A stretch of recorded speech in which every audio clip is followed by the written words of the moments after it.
Welcome, everybody. Thank you for joining us. So, yes, this is a beta release of the game Cork Bord. Now, Cork Bord is based, as you can imagine, on the Mork Borg rule system. So it's super easy, super simple theoretically, and it's all about Nordic Noir. So if you've watched things like The Girl with the Dragon Tattoo, and I think there's a load of stuff on Netflix in there. There's an amazing show with Kenneth Branagh in it, Wallander. Watch stuff like that. All of that is kind of the theme of it. Dark, cold, isolated, slow descent into depression and suspension, pending investigation as you turn to alcohol, get back through the troubles of your awful lives. That's Nordic Noir. Millennium has a little bit more hope in it than that, but it fits this game perfectly. So I wanted to try and emulate that.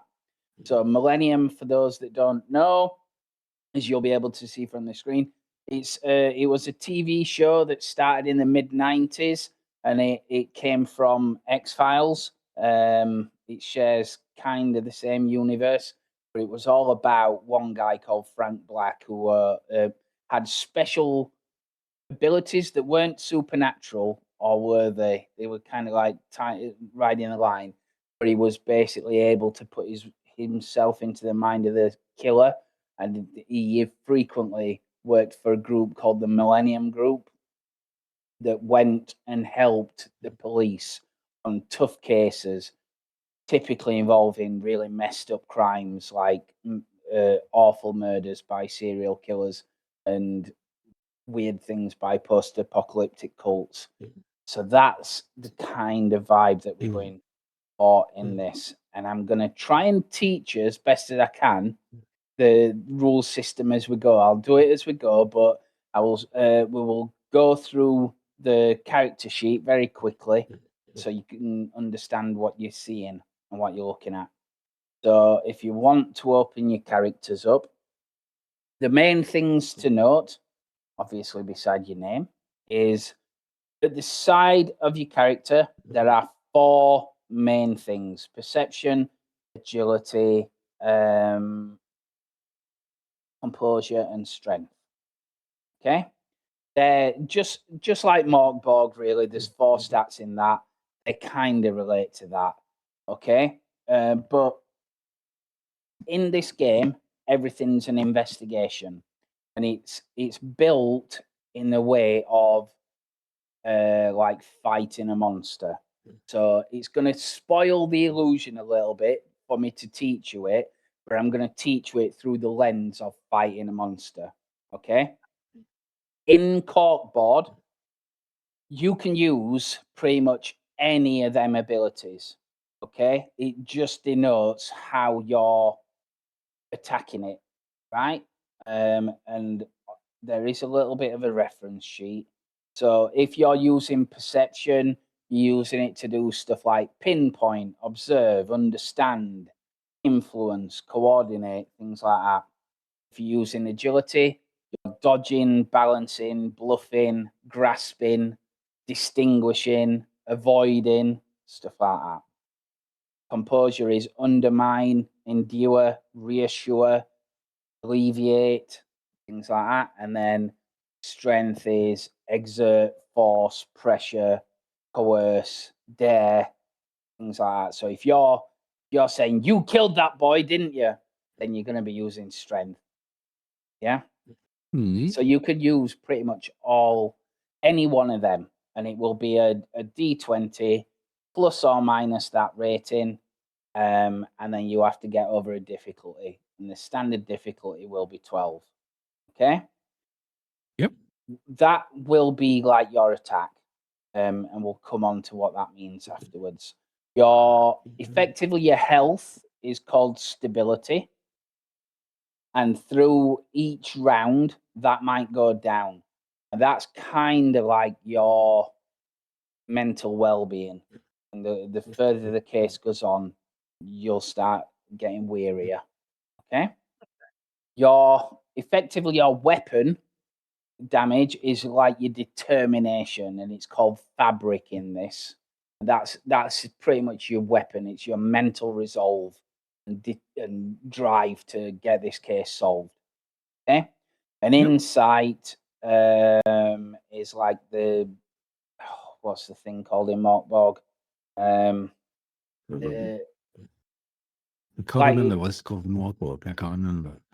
like the force points, basically. You'd Hmm. spend it to do very, very good things. So you can spend it to re-roll a dice, deal maximum damage, lower difficulty by 4, reduce damage on you, negate a fumble, stuff like that. Okay. Then you've got a few Yep. abilities, which they'll make sense as we play. Personal baggage. That's like your where stability is your normal health. Personal baggage is a bit like your sanity points in Cthulhu. Okay. As you lose stability, you might go up in baggage. And that's more that things happen and you start getting a bit unraveled. And if it gets too high, you're going to end up off the case because you'll go on a bender and drink till you can't remember and all that kind of good stuff. Okay? And that's pretty much it. So the main thing to remember are them 4 stats at the moment, and how you use them is how you approach the scene. Okay? And fabric Yep. is your damage that you deal to it. So we shall start then. You guys are part. I would think that yeah, you guys are called in. You're from the Millennium group, and I would think Gina, you have recently joined. You worked possibly at another police station. This is in Seattle. Which kind of American city do you reckon you've come from? Big, big, sprawling city, a small backwoods town, you know, in the middle of nowhere, with a small population. I think, I think she would have come from a smaller town than this, a smaller place than this. Okay. Less to deal with, but it's one of them when there is stuff to deal with. It can be a lot, kind of thing. Okay. Medium. Yeah, I think that'll be it. I like that. So, as with all scenes in Millennium, there's like a little bit of a sting as we arrive. You arrive at St. Augustine's Catholic Church. So it does. Right, so there is the air is frankly wet. As the rain pours down and your car pulls up outside the compound of the St. Augustine's Church. This is on the campus. It's a private school, okay? Private Catholic school for what they would call high school in America, isn't it? So up to 18, 19-year-olds. All right. As you're there, the police cars dot around the courtyard, and there are, you know, beat officers with umbrellas up, moving CSI guys inside, bringing equipment from a van. On the corner, there is a bunch of like children from the school who are watching from the confines of another building further away. And one of the other dudes, a police inspector by the looks of his tie and his overweight belly, he approaches you. He says, "Are you guys the Millennium Group?" Yes, we are. Nice to meet you. I'm Inspector Dunn, Harry Dunn. pleasure. Who might you be?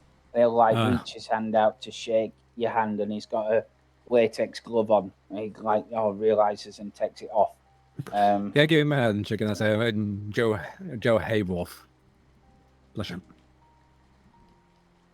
Yeah, I wish it could be a pleasure. Under better circumstances, at least. And what's your name? Um, Um, Detective Inspector Gina Peterson, and I won't shake his hand. Oh, all right. Well, anyway, thanks for coming. You guys, you've been recommended to us. And he looks at the group of girls there, and he lowers his voice and turns his head away. He says, "I've got to tell you, I've worked in the force for 30 years. I've never seen anything like this. Come in, I'll show you where it is." It'll take you through the doors of the church, and down here on the in the aisle, there's pews, obviously like normal, down into this gloomy, dark church. The place smells a little bit musty. There are police officers everywhere. The front of the church seems really disheveled and kind of like thrown about a bit. But perhaps most disturbingly is what's there in front of it. And he says, "You ain't had breakfast, have you?" It's been a while since I ate. Today. Right. Well, you can see there is a body at the front of the aisle, but it's not laid down. It takes you to it, and as surprisingly, as you walk around it, you can't help but gasp as you come face to face with this sight.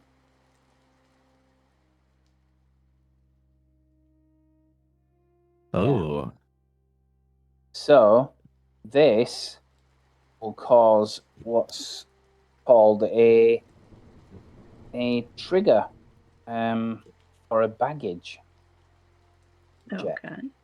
So when you encounter different things, things like harm to children, and all that kind of nasty stuff, harm to children, encounters that remind you of past trauma, blatant injustices, things like that might make you a bit sad. It'll trigger something called a baggage check. And what that does, I bet I haven't set you up on it. If you look at the little macro bar, you should be able to see 3 things. One that says ability check, one that says baggage check, and one that says stability trial. Can you? It's not on the bar, but I can Right, hang on then. pull them out of the thing. Yeah. If they're on this side, it's the little forward slash with the things. Yeah. I can drag them to the bar. Yeah, pop them to your bar. So what you need to do is press for the baggage check, right? And if you have a look on your character sheet, you both should be baggage level 1. So the first one that's picked there. So you can either make the check or you can lean into despair. By leaning into despair, you'll automatically fail the check and gain a baggage level, right? Which will take you one step closer to being out of the game.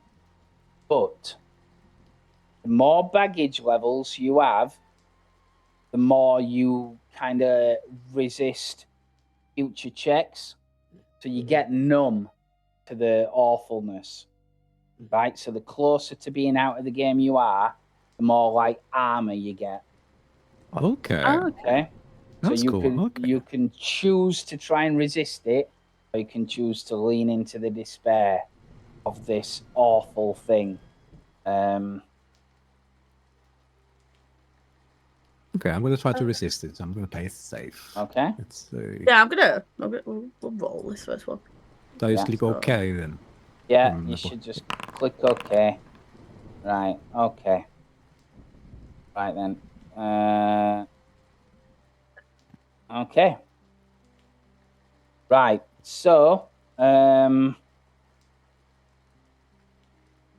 okay, so in terms of Gina, you tried to resist, but the darkness and futility of the world grows just that little bit more undeniable. Increase your baggage level by 1, right? And you've also got some insomnia tonight when that's done. Okay. Your dreams will become vivid and horrific. So you might, next to your perception, so the top of that them 4 skills is perception, you would put -1. So every check that you use with perception is -1, right? Okay. And in terms of Joe, you're going to do the same, but that's with composure as you get flashbacks. So what you can kind of describe how you react to this body and this thing as you see her, but it's pretty much a school-age child that's been obviously mutilated. And it's how you want to react to that is up to you. It's a bit early in game to be doing it, but there is ways of trying to what they call drop off baggage. And there's not that many ways.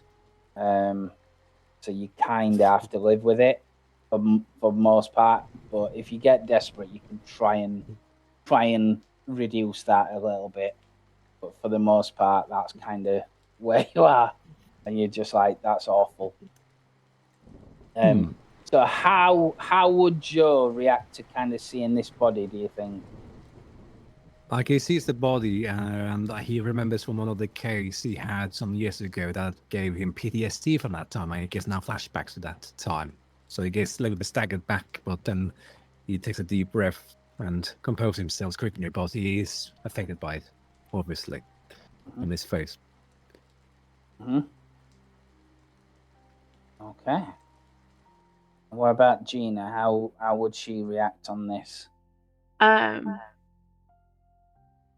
think because it's going to be insomnia, I think what it is she's so focused on this this person's this body that as soon as we come into the view, she is just staring and focusing and looking over this girl all over, and it gets to a point where she's just focused on her face and kind of gets stuck like that until something snaps, like when somebody talks. And I think that's where it comes in to pull into the fact it's going to get insomnia, that it's more vivid and horrific. It's that face is going to like be burned into her eyes at this point. Yeah. That's absolutely fine and really good. You can see now you're at the front of the altar of the aisle. There is like prayer books scattered everywhere. One of the stands is knocked over, and as you can imagine, there is blood spatter everywhere in this place, in this area. But I say everywhere. It's mainly at the foot of where the body is, as you can believe it, right? Inspector Dunn kind of like notices that you're looking at this body a bit too obsessively. He says, Detective Inspector, if you come this way, I'll show you the details of what we got so far. Both of you. And he'll pull you to one side away from the body, and he kind of positions you so that your back's to it. Okay. He flips through his notebook. He says, right, we got a call this morning. The body is Sadie Palanchuk. She's a pupil here at St. Augustine High School. She's aged 18. I don't need to tell you, her eyes have been gouged out. Her hands and her feet that's been bound, it's electrical wire. Obviously, it's in prayer position. Some kind of mockery of this place. From what we know, she was a good student, didn't drink, didn't smoke. We're baffled. We really would appreciate some help on this. This is again, he looks around like he's expecting somebody to be there, and he talks a little bit quieter. He says, this is the potentially third victim on this place. We're running aground here. Feel free to look around. I'll answer any questions you have. Otherwise, you tell us. Okay? So, in terms of investigating, like I alluded to, on your turn, you're going to tell me effectively what you're looking at. Each scene has a hit point. So think of it like a monster. There'll be either situations, suspects, or something else. Situations, suspects, or sites. Situations, suspects, or sites. Each one of them is going to have a hit point.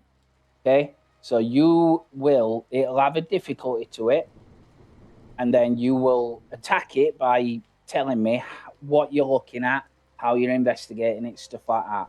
If you make the difficulty roll, you will roll your fiber against it and deal it that much damage. Right? When it's come to 0 hit points, it pretty much give you a piece of evidence. Right? How do you know when the case is finished? Glad you asked. On your navigation bar, you should see something called the Cork Bord, which I will activate here. Right? Each piece of evidence that you uncover will lead to other leads, and there are so many pins, in a case. And when you get to 0 hit points, it'll give you a piece of evidence from that thing. When you get so many pieces of evidence, which in this I believe it's 4, you will effectively have solved the case. Okay. So right now, you've got the victim, which is this situation to solve. This 10 is the hit points of it, right? And the D is what they call delay. So some scenes have things that will complicate you getting the information you need or actively working against you. And that's like the monster's armor. So when you attack it, some sites will have effectively armor against it, right? And they will reduce the damage you deal to them. So that might be somebody that's openly hostile to police and doesn't want to tell you. They would provide armor to that scene, yeah? Or somebody running away or whatever. So that's how it works. So right now, you can always refer back to it to see how much hit points it's got left. But that's pretty much how that works. Once that's at 0, you'll get some evidence, and as it goes down, you might get some leads and stuff like that to go elsewhere. Okay. Equally, on the top right, there are 3 clocks. If you've ever played Blades in the Dark, each turn in a game fills in 1 segment of the clocks. Okay. Once you get to the end of the segment, theoretically that's 1 day done, right? Oh, okay. You can request once you've done all 3. Sometimes bad things happen, or you might get like taken off the case because you're not solving it or stuff like that. Right? You can request to work overtime, which is good because it gives you more time on the clock, but makes it harder because you get tireder and more depressed because you're endlessly working in this deep, gloomy, awful case. It's taking over your life. Yeah? So that's how that effectively works. So at the end of every pair of your turn, your turn, when you've both gone once, one of these segments will fill in. And you can rest, you can go home and sleep, and that'll effectively take some time off that clock. Okay. All right. So yeah, like I said, Harry Dunn says, by all means, look around. I'll tell you what I know. I gave you the gist of it. What kind of thing are you looking into, and how are you investigating it? So either of you could start. You just need to let me know how you're doing it.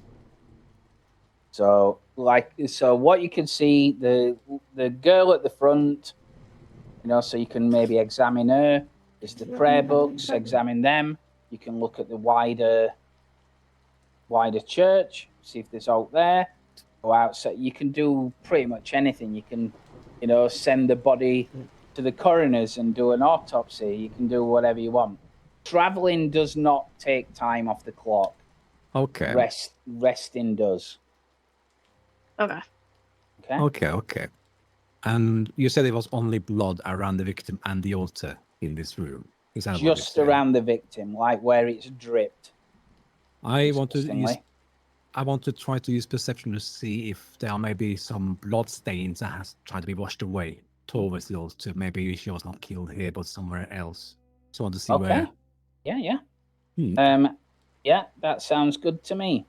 So that will be a perception check. So it's on the thing at the bottom. It's the ability check button. You just tell it which ability you're using. Tell it what your ability rating is. There are no modifiers on here. The difficulty here is, I would say, 14. 14, let's see. I have no modifiers, so it will be a straight roll. Let's see. Yeah. Okay.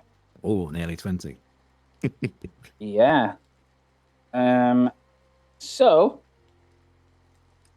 you have a look at the body.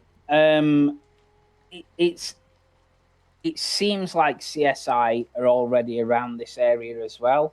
There's not a lot to go on because as you look at the body, the majority of it, the blood, is kind of like down the jumper. I'll share it again just to emphasize the point.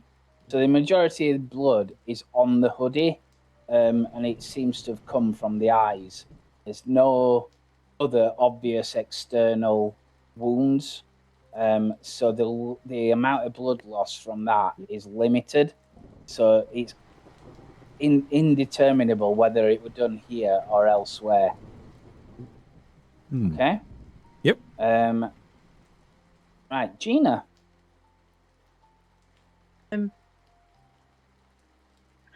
I want to have a look around. I know they've probably already had a look, but I want to have a look around to see if there's any other indication, like if there's any indication of a tool was found here to do it, or like if the wire was found here. So if there's like any like random wire left over or another spool somewhere to see if it was in this place originally, kind of thing. Okay. So So what would that be? Do you think? If you're looking around and snooping around, it's probably perception, isn't it? So you've got a +1 on that, but you've also got a -1. So it's a 0. So it's a 0. So again, it's an ability check. Yep. So perception. Yeah. No ability, no modifiers. Do we put the DR in? You can do. Yeah, it's 14. Okay. In this place. Nice one. Okay. So now you've succeeded. You deal your fiber damage to the scene. So I think your fiber right now is D6. So if you roll a D6. Oh. Okay. But at least you know. It's gone down a little bit. Okay. So you have a look around and try and find some evidence of that kind of thing going on, like the wiring and stuff like that. You notice as you are looking around, this church is definitely run down. Considering it's a private school, it's not doing so good on this little bit. However, when you go into like the side room, which is effectively what do they call it? The rectory. That looks decidedly better quality. Looks freshly painted. And significantly well done. And there are even modern for 1995 roof lights in it, and a recessed roof lights in it. So what the relevance of that is it looks like there is recent work been done, and the thing that's bound Sadie Palanchuk up is electrical wire. Yeah. Okay. Right. So, I'm just looking at this. So, right. So now you've both gone. Segment of that gets ticked, and you have to do something called a stability trial, which is the squiggly line in the middle. That just sees if you go down if you get a little bit depressed over stuff. So again, that's done on your composure stat. So that'll always be your composure. Right? But it will also be modified by your baggage rating. So it's always difficulty 12, right? And if you fail it, you take damage from the scene. So the scene damages you like a monster would hit you. Okay? Yep. So that's just to see, again, it's like if you're getting a bit depressed by being here, and it's the weight of the case weighing you down and stuff like that. So if your damage goes to 0, your baggage will go up. But the higher the baggage you have, the more armor you'll get against these kind of tests. So at level 1, you have no armor. You have no protection against this. So it's just the stability trial. Your baggage rating is 1. Your composure level is whatever it is. Modified by whatever modifier there is around that. Okay. And then you would. So, like for me, I just did that check. Okay. Let's see baggage. 2. Yeah. And what's the?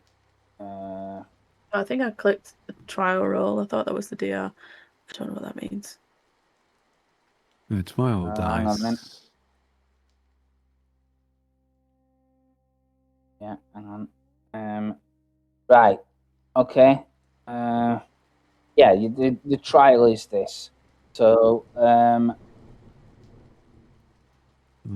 should okay. that trial have been won? The trial. Let me just have a look. So you on stability, right? So your composure is what? I'll just have a look. So your composure is -1. Okay. So just to kind of like Composure's show you. a 0, is it? No. Okay. Oh, sorry. Just check Yeah, I'm looking at your strength. Composure 0. Your baggage rating is 1, presumably. Is it? Oh, we started with 1, so we No, got 2. no, that's right. So your baggage rating is 2. So at 2, just having a look. You get a D2 armor, just so you know, at level 2. So yeah, trial dice is what damage the scene does to you. So the scene, Oh, okay. the scene is going to do D4. I'm just checking it. Yes, D4. D4. So the scene does D4 damage. And your select trial dice is your armor. So you've got D2. Oh, no. So trial dice is the damage. So it's D4. Okay. But it'll oh, that's right. The macro will automatically roll your armor based on your baggage level. So Yeah. that's fine. So yeah, you just tell it the damage the scene will deal to you. So it's D4 damage, but it'll reduce it by a D2. There you go. I'm half HP.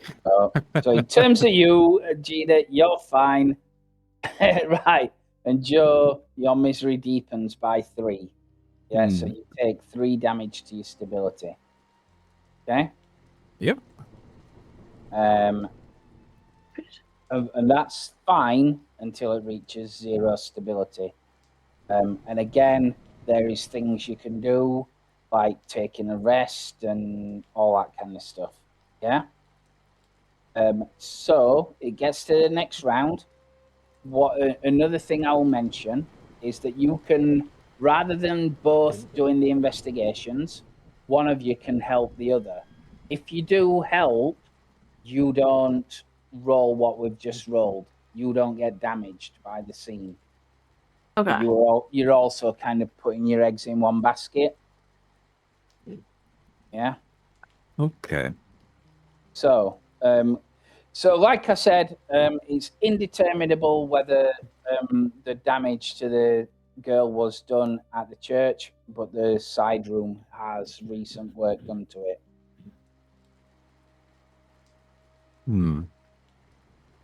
What else do you want to look at? You can look at more stuff. You can. So for more information, like, do we, like you mentioned about this could be the 3rd victim, would we like find that information out here, or would it be like, oh, we need to go check files back at precinct kind of thing? Completely how you want to do it. Completely how you want to do it. Because travel doesn't take off the clock. So long as there's some narrative cohesion, you know, like I'd rather not teleport you to police station and back again. If you go to police station, you go to police station, but it'll still deal damage on this side. Yeah, it's however you want to do it. But equally, you can ask Harry if he knows all that kind of stuff, or ask other people. And it will basically be you spending your time collating that information. He's not going to hide it from you, but you're just like noting it down, and it's how good you make your notes. Yeah. Okay. All right. Okay. So what do you want to do? I think for Joe, he's gonna use action to take a cigarette break. So essentially I roll a 1d4 so I can get so I spend an action to light a cigarette and I gain 1d4 to the next composure or perception test next time. Yeah. So I will do that. Yeah. So that will be your round's action. Yeah. You go out to the end of the church, light up a cigarette, and like you can see the girls had kind of ushered away. There was a small group of them, and the what you presume are teachers. That take them back in. One of the police looks at them as you're staring, smoking. And he kind of like motions to them and he says, "Poor kids, they're stuck here. School's shut now. We've had to announce the school closing, but some of these kids, their parents are off skiing in Aspen or places like that, you know." Ah, I see. And he goes, So Gina, what would you like to do? I'm gonna go back to. I'm gonna just go to one of the investigators. I'll probably go back to Dunn, and just inquire about the usuals, like, so who found the body, or who called it in, like, and why, if so, has it been asked why they came why they're in the church, kind of thing. Right. Okay. So, I would say then it's probably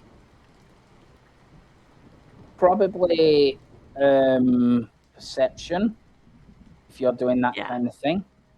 Yeah. And so again, the darkness of this church, and the awfulness of this case while the body's still there means that the difficulty is 14. Perception, and that's 0. Yeah. Wonderful. So again, roll your d6.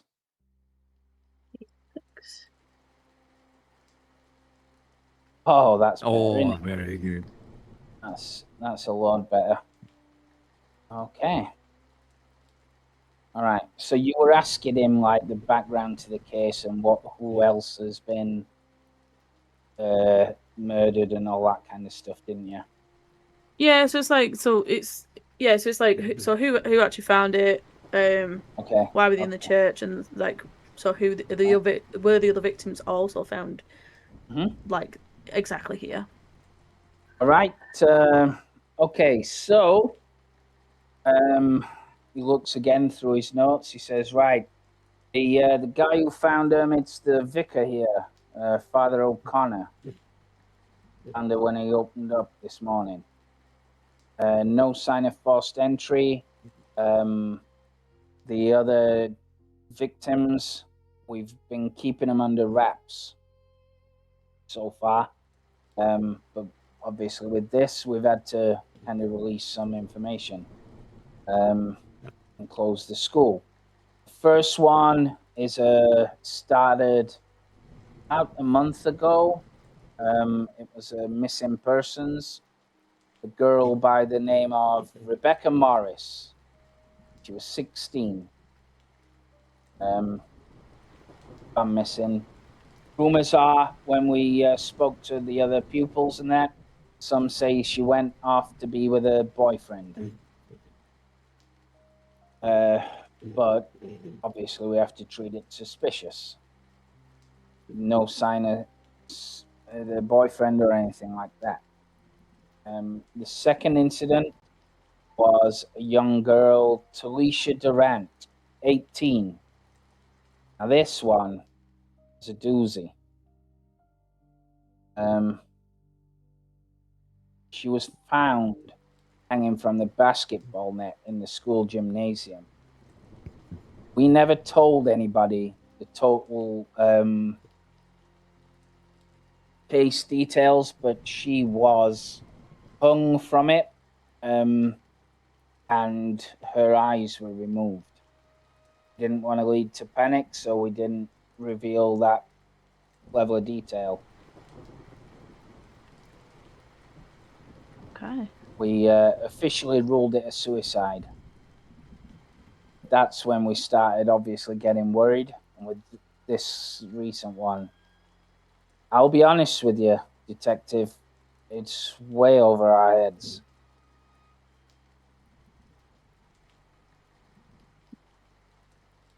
And I can maybe back at the station, you can get hold of the case files and have a look at them in detail. yeah, I'd like access to that. Yeah, look into it more. Yeah. And you say there's nothing about Miss Morris's supposed boyfriend. She's just gone. Yeah, that's right. It's what's his name now? The guy called, looks through his notes again. Todd Phillips. Right, he works at a local auto shop. Try to get hold of him, but seems like he's skipped town. Maybe it's true what they say, and she's perfectly fine, but couldn't find anybody. I've added them as strands to your Cork Bord. Oh, okay, yeah. Yeah, so I'll thank him for that and do essentially I'd start doing a lap while I'm writing my notes and writing that information down. Okay, that's fine. I think you need to make a stability trial again now. See if the site damages you. So, revealing that, but there's some useful information there that you Me got. too. Mm-hmm. Okay, stability trial. Let's see. -2. What's the trial dice? 4d4. For D4.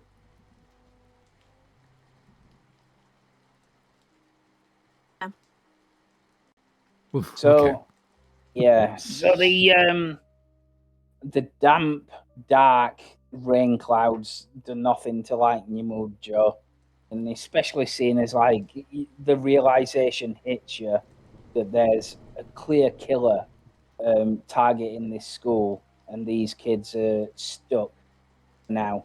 Many of them, maybe their parents don't give a shit about them, and they've packed them off to private school, or maybe they do care about them and they can't access them for whatever reason. Either way, it's a slightly depressing notion. So now you've got multiple strands. You can choose whenever you want to leave a scene and go somewhere else. But if you leave a scene, just like a monster, it might heal up. Different things might happen. So there might be times where it's a little bit hard to get through to it and secure that scene and secure the evidence. But so you might have to go away and come back again or get extra help and stuff like that. But if you do, that scene might heal up. Okay. Did you Sorry, I was gonna say, did we have to request an autopsy, or is it just something we'd wait for? Again, the guys, you can see Harry Dunn is kind of waiting on you, effectively advising him on how to proceed. He's way over his head. He is in charge of this scene, so you can tell him, right, take the body now, have an autopsy, tell me what it comes back with, all that kind of stuff. And he can do that kind of thing. But in an abstract way, it's still you making the role. It's just what they come up with. You know? It's like trying to dig down from the abstract and give it meaning. So you're doing the roles abstractly, but then you're trying to explain it all, which is why it takes it out a little bit when I'm referring to it like a monster with armor and weapon damage and stuff like that. Yeah. That's the easiest way to teach you how this works, and then we can kind of forget that little bit, and then delve a little bit into the darkness of this thing. So yes, what would you like to do now? This site, are you done with the site, or would you like to go on? You feel like there's still something here. There's something that you're not grasping. It's kind of like an itch at the back of your mind. I want to go and meet with the homeroom teacher to Sadie, and I ask the teacher if she ever noticed anything unusual behavior from Sadie for the last couple of days. Okay. Yeah, that's fine. That's most likely, depending on how you approach it, but that would most likely be composure. Yeah. So it'll be things like reassuring, talking softly, all that kind of stuff, and that will come under composure. Composure, okay. I would say that one's difficulty 12. Difficulty 12, okay. Yeah. And I have +4 with our next composer check as well. Let's see, 1d4. I have to roll it after, I think, and then I roll it now. Okay. Oh, and I get a 4. Ah, dang, I didn't do it. But, so that's 9 and the difficulty was 12. So, yeah, you talk to the teacher. She's kind of like hanging at the entrance of the dormitories, making sure nobody enters, but she's also smoking. And you get the impression that she's religious as well from the cross on her thing. And she looks at you. She's like, Are you one of the police? Yeah, I am one of the detectives here. Just wondering if Sadie if you've seen any unusual behavior from Sadie lately. It's terrible. No, there's really no reason why anybody would want to kill her. She was one of the best pupils we ever had. She was a kind, thoughtful young girl. Took her studies seriously. She helped at the church, helped with Father O'Connor. She did lots of stuff. She did her studies on time. Some would, some of the girls would tease her, in fact. Say that she was like a bookworm. And she got along with all the students and everyone here? As much as a bookworm can do. I won't pretend that she was a popular girl, but she was just a nice girl. There's no reason anybody would have wanted to kill her. Yeah, that's unfortunate. Yes. The way that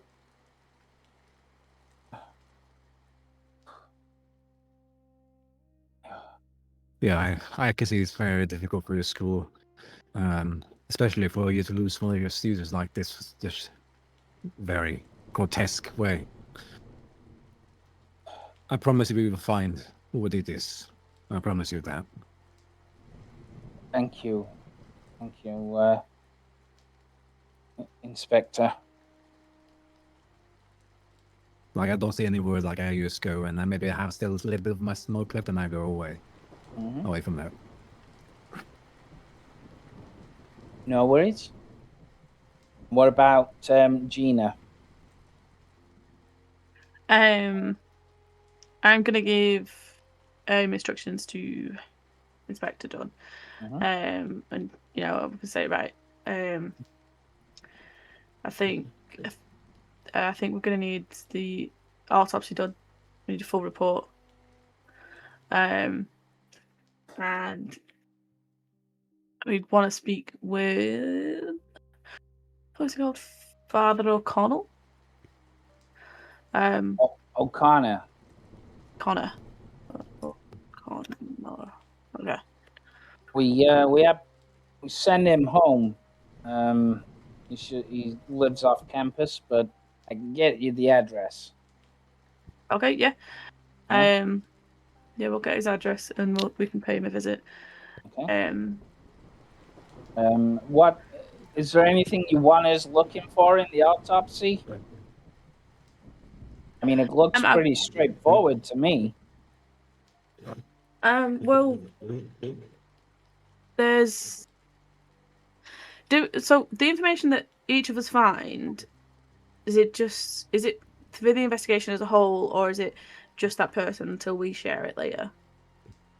Just like any other role play, it's ultimately it will be for you all, but it's you meant to role play it out, and talk to each other. But yeah, the evidence that you find at the end of a scene, if you reduce it to 0 hit points, that's kind of universal. Well, no, I think she needs looking over to see if more harm was done, because what was done here is violent. Seems very aggressive but poignant. So maybe if the signs of how she was taken and if maybe kept, or other unfortunate signs of maybe drugged or something like that, so maybe tox screens, if that's the thing. Am I right in thinking you think she was messed with in that way? No, the way she looks is very still looks like she's praying, so maybe not, but it's Yeah, I mean that's weird, right? yeah, it's What how the she's hell, been. kinda. Yeah, that's a whole different thing, but I think we need to find out how she was taken. Yeah. So I think it's pretty obvious, but the way that the body was tied up, it was like the legs were tied to the thighs to make it in a prayer kneeling position. It wasn't laid down on the floor. It was kind of like knelt up like that. Yeah. Yeah, I have a guesstimation of what that might mean, but but yeah, just everyone's over for any other injuries. Sure. No worries. No worries. He will happily take them back and have a look at that. Is there anything else you want to look at while you're here? Or you can go back and look at the files, or you can be together. Like I said, transport takes no time, so Joe can be back at the church. He wanders back in, if that's where you want to go. I think the only other thing I'd want to look at, but that's why it's one of the reasons why I mentioned about O'Connor, because I didn't know if they were keeping him here, hanging around to be spoken to. I want to route through his office. Yeah. Okay. Okay. Yeah, you can route through his office. No problem. So it's going to be perception again, isn't it?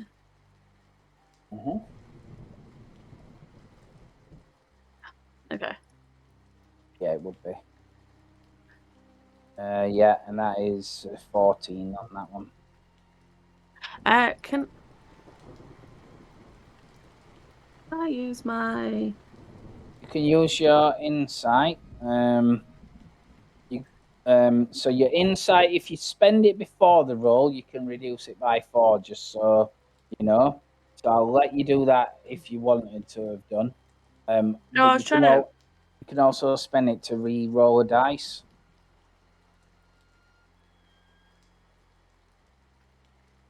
What is a skill? Now I was looking at my Oh, your special ability. Yeah. Okay, so that one says once per day, treat a test as if you'd rolled exactly the difficulty rating.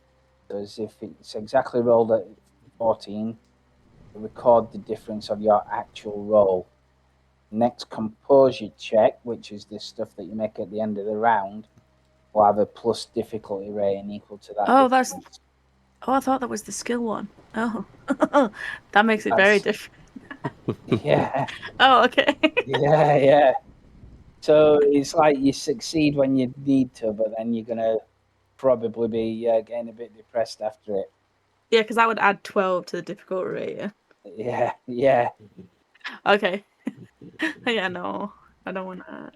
No. That's too much. Like I said, you can spend insight to re-roll that dice. Yeah. So insight, so that move it down to 1. So I'll just re-roll it as a new one. Mm-hmm. Perfect. D6 damage on it.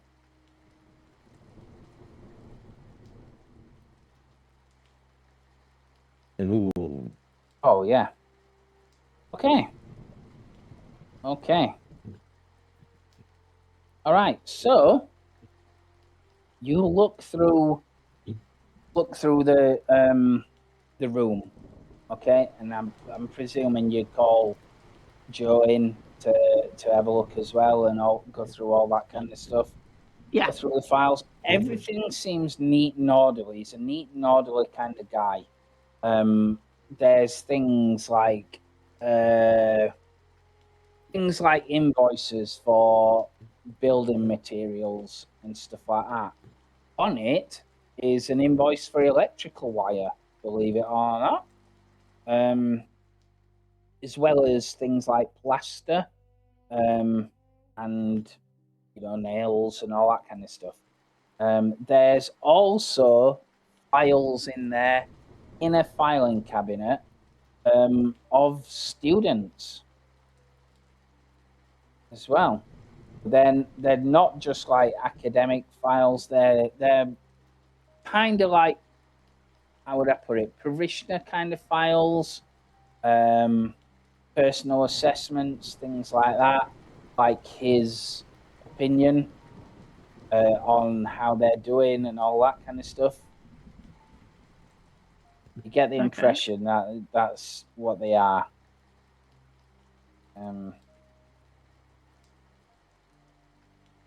Weird. Yeah. So you need, the end of the round, you need one of them stability trials, with the D4 being the trial dice. Okay. And another segment of the clock ticks on. Oh. Oof, yeah, you're I all needed right. that. However, Gina, this looks a bit dodgy to you. It looks a bit like, if you wanted to prey on girls, schoolgirls, you could very much, abuse your position, shall we say. So the police take the body away, they bag it up, unwind carefully the electrical wire, and place that in evidence bags and take the body away. The body is now gone and left for the autopsy. That will yield results perhaps in a couple of hours, maybe in a couple of turns' time. Might get some results on that back. Okay. This scene is secured. Normally, there will be a piece of evidence which may or may not be delayed in this instance. So you get the feeling that you've got what you're gonna, or most of what you're gonna get. There might be a few things, but the major bits, I think you've covered. There might be some more stuff, but for the most part, you've got what you need to progress. So, yeah, like I said, you can stay here. You can keep looking if you want to, or you can check out somewhere else. It's completely and utterly up to you. If you like there's more things, and go for it. I think for Gina at this point, learning that there's, because this is what kind of thing she was looking for in the beginning, that the electrical wire was already here, there's building works going on, so that means there was more than likely tools here, and the fact that there's files on the students in here. I think it's need to look up the files for the other victims, because I'm going to find their names in this whole thing, and pull them to the front and take them with me. But I will want the other files as well for cross-referencing. Yeah, completely. That's cool. So don't forget you can talk to each other and stuff like that. Is the plan to go to police station and get the other files to cross-reference them, and all that kind of stuff? Or I think for Gina that is, but yeah, I think we'll turn around to Joe after like pulling out these files and just with utter disdain. So Yeah, I see somebody's been this. keeping track of these girls. Yeah, look at it. I feel that's definitely creepy by a man of the cloth to be having such documents on underage girls. So I come with you and help you look, cross-reference them if you want to. Okay. Yeah. And then we'll see where we get, and then maybe we call Connor down. Yeah. Oh, Connor. All right. So you head to the police station. All right. Okay. As you can imagine, Brooklyn Nine-Nine kind of thing. There's a busy task force going around, doing lots of different things. You get through. You're not necessarily police officers in this precinct, so you've not got the full authority. But, Dunn can be there, and he will help you through. He can sit you down at a desk, slaps all the files on the thing, and he says, "Have at it. I'm gonna chase up that autopsy, see where we are with it." So again, you can make a check to kind of like, it would probably be, it's more perception in terms of like understanding, more than anything else, but you could use agility to distinguish differences, all that kind of stuff. It's however you want to approach it. So I would probably say on this one, it's a case of you're both working together and one of you supporting the other one.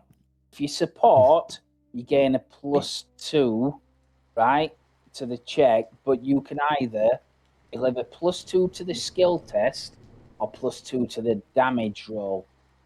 You have to declare it at the time. Yeah, which is interesting, isn't it? Yeah, that's cool. In this instance, I would probably recommend +2 to the roll. It's only going to be difficulty 12 on this. In fact, no, a difficulty 10. It's a familiar, brightly lit police station. This is rank and file police work. Nothing unusual here. So I would say it's actually difficulty 10 on this. If one of you assists, you can get a +2. And the person that assists does not roll their stability. Okay. I have +1 on my agility. Mm-hmm. Yeah, I do. So I went 0 with perception. are we using perception or are we using agility for this? Did you say? How are we using? It depends on how you're approaching it. So agility is like looking for the differences and the discrepancies between the files, whereas perception is more like holistically looking at it and saying, right, what have we got here? What kind of person was this Yeah. victim? You know? Yeah. Shall I go then, or do you want to do it, Tony? You had how much did you have perception? Did you say? I'm at 0 because I've got issues at the minute. Okay, so shall I do with agility then? Like I try to find any differences in the documents. Just trying to. Yeah. Yeah. I'm happy to help with that. Okie dokie. Then I use agility to look for any basically I can't speak English. Any differences in the documents. And Any. are we adding it to your check or to damage? To the check. Let's see. So the +2.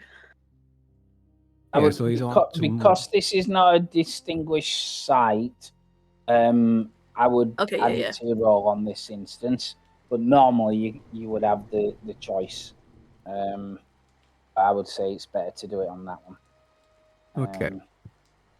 All right, so modifies 2 because of the assist, ability rating 1, and then BR 10 and click.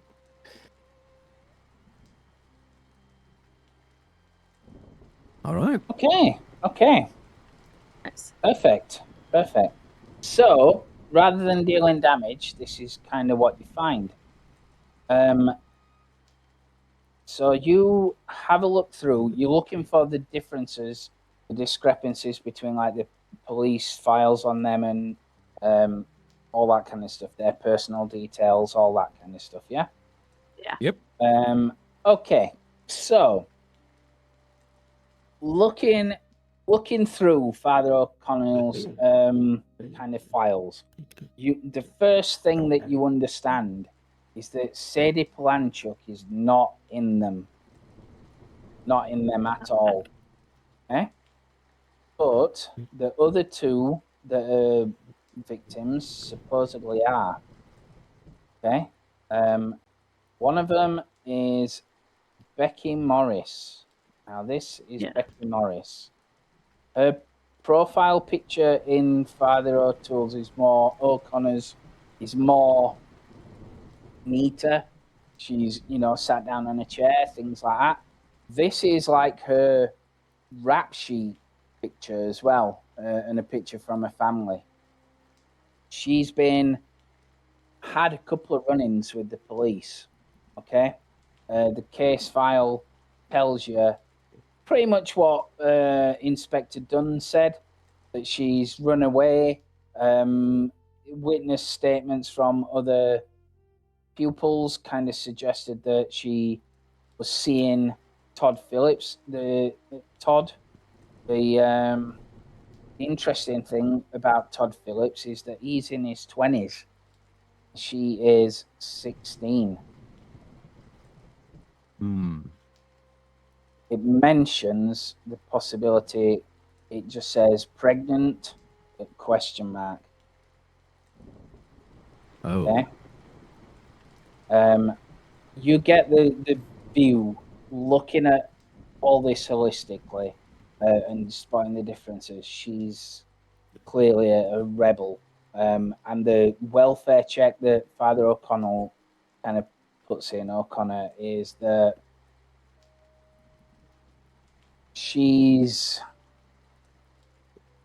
it's politely worded, but she is like a rebel, effectively. He's putting it down, and he's kind of scathing in his review, saying that she'll never amount to anything, and she's bad news for the school. They should write to the parents and try and expel her, because he's fed up with trying to reach her. The other one is a girl who's 18 called Talisha Durant. Now, she has failing grades. Father O'Connor kind of says his report tells him that she doesn't particularly engage, but what it does tell you is that she is Miss Popular. Okay? She's not a rebel in that way. She's like the kid that wants everybody to like her. And again, Father O'Connor is very scathing about her, saying that she doesn't try, she's not interested, stuff like that. He's trying his best to turn her around, but she's just a rude girl, awful, rude girl. And again, it mentions the parents are like benefactors of the school, but it shouldn't matter. She should be again dealt with. There is no police rap sheet from her. However, she was the one that was murdered, and through the case file, again, it was ruled a suicide publicly, but privately, she was found in the gymnasium, strung up on the basketball nets, and this is the crime scene photos. It does, on the autopsy thing, it does say that her eyes were cut out, just like the other one. There was no clear suspect. It seems to have been done off-site. But this is 1996, so there is no CCTV or like that. Again, no sign of forced entry. No sign of forced entry, okay. Now, so at the end of the round, the segment ticks, and whoever didn't assist needs to make that stability roll. Yeah, that'd be me. Let's see. Stability roll. Yeah. -2 on composure. Baggage 2. And D4 is it? Yes. Yes, it is. Okay. Oh yeah, I'm fine. No, I'm not fine. No, you're not fine. The other dice were rolled into my other dice made it from 1 to 4. So if your stability reaches 0, which I think it has, yes. your personal baggage goes up, and you reset your stability. Now there is a called a baggage claim, which is effectively what's going to happen to you. So you've now got shaky hands or nausea or some kind of physical manifestation of seeing these case files and what happened to the girl. You'll probably see like autopsy photos and stuff like that. Their agility has now got a -1 on it. So again, how do you react to that kind of thing? As you look through it, I mean, you're ex-police and stuff like that, so it's not like you're gonna throw your guts up unless you really want to. It's more like it's up to you how you react. You don't have to. I'm going to build upon the last thing with the flashback, like with my PTSD from the background. Like maybe I had a similar case many years ago, as in when I was part of police, and I feel like I'm reliving through a horrible case again like that. And suddenly, like maybe I have a coffee cup, and Tony, you suddenly see my cardiac begins to shake when I see more of this, and maybe uncontrollably I need to hold it with both hands to calm myself and drink it properly before I spill it over. But you can see I'm beginning to get more shaken of this. Yeah, absolutely. It is an horrendous case. You know, it's not a usual thing. So that's kind of what you find. And as you're finishing that up, you get a phone call. There is mobile phones in mid-90s. It's a Nokia special. You'll get a phone call on the Nokia thing. And as you hadn't, who wants to answer it? I'll answer. Okay. Is that Detective Peterson? It's Harry. Yes, speaking. It's Harry. I'm down in the coroner's lab. I think we found something. It was a good call. You want to come and look, or should I fax you the details? Well, I don't know if they had speakerphone then. I just say I'll just pull it to the side No. to Joe's like, they found something with the autopsy, and I just like gesture said we're on our way. Yeah. Okay. Let's go there immediately. Let's go see for ourselves. I'm assuming like in the police station is kind of in the same building. Yeah. It's like Yeah, in the okay. basement. Yeah. So, okay. You go through to the coroner's office, and yeah, so there will be obviously the coroner and Detective Dunn there. They've got the body on the slab.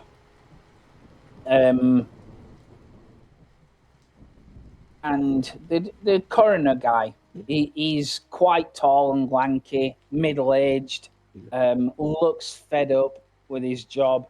He wanders over, grabs a part of a sandwich. He says, "You do realise I was halfway through my dinner when this came in. Lucky for you, I'm on shift. You were right. There is something unusual." He says, "Dunn, will you give me a hand here?" And Dunn looks really uncomfortable, but he does. They roll the body just slightly to the side, and he uncovers the sheet. He says, look, can you see? Right here. These two marks. Contusions on the side. As the side of like. Yeah. From the looks of them, they look like localized burns.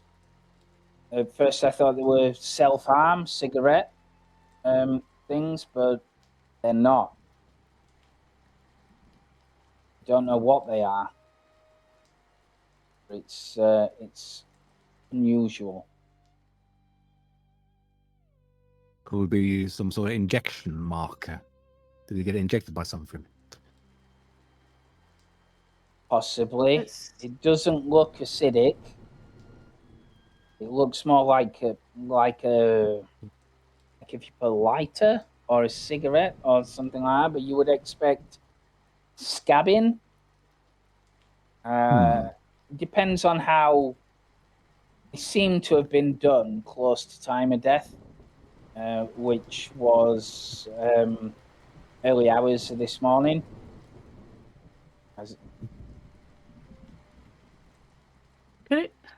Burning mark is tasteless. Yeah, I was just trying to Google when they were made. They did have tasers in mid-90s, yes. Yeah. I was only a wee baby. I don't know what things were that back then. If you've watched Die Hard 2, there's one on there, and okay. Taser. Yeah, but I mean, in movies they do put everything like that, don't they? Yeah. So I'm lean close and suppose when Joe says it out loud and kind of look at the distance and stuff. It's like, yeah, I think these could be maybe from a taser, and that maybe how she got surprised. And would it knock you out? What it would do is like cause your muscles to spasm, and you would fall like on the floor. It debilitates you basically. It wouldn't necessarily knock you out, but it'd stop you screaming, etc. Maybe enough. Yeah. It would just be like on floor jigging about while ever the charge is being delivered. Yeah. Maybe enough time for our culprit to use chloroform on her while she's spazzing out from the electrical shock. Possible. So, if there is chloroform. Well, the coroner says possibly, but I couldn't find a trace of it. Did find traces of tape around the mouth, like adhesive. Probably, duct tape. Duct tape. And you said these marks were close to time of death. Yeah, so she wasn't old. Within an hour or so, I would think. It's difficult to be that precise.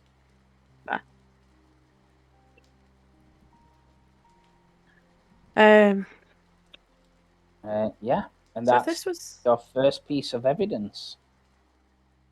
All right.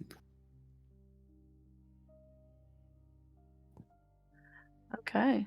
So she was taped up. She was tasered to incapacitate. Maybe if she was incapacitated, bound and stuff, and then taken to the church.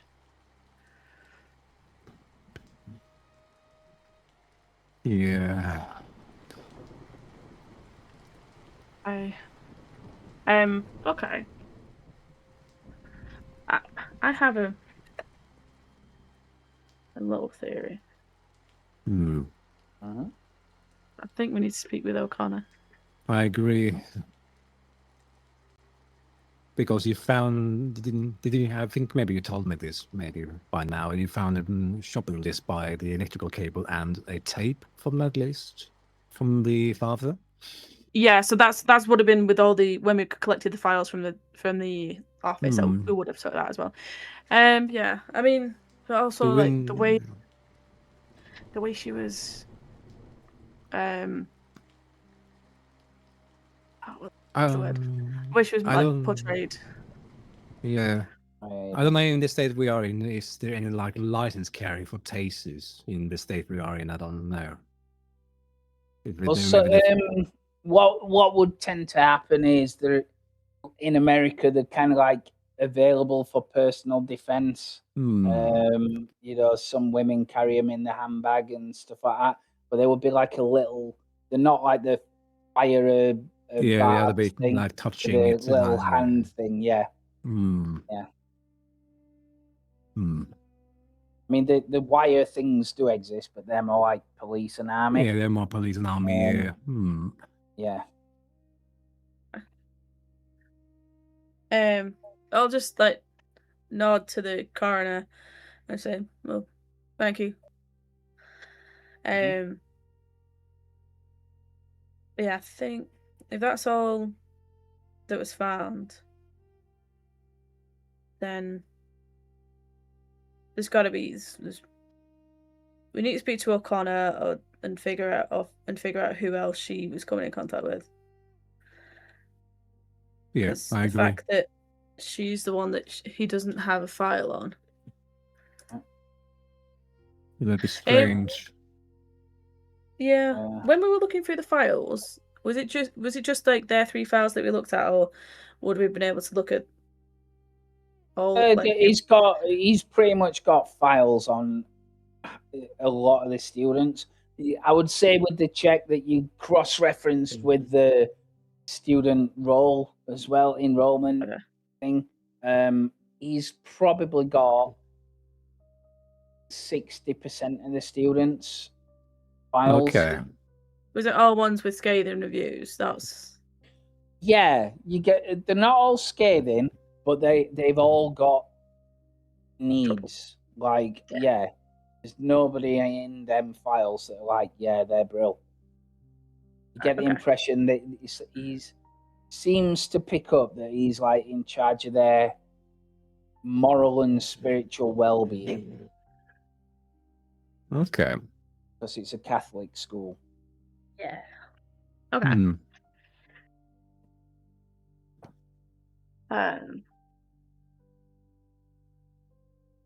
So yeah, so for me, so far, I think it's poignant to where these girls were found.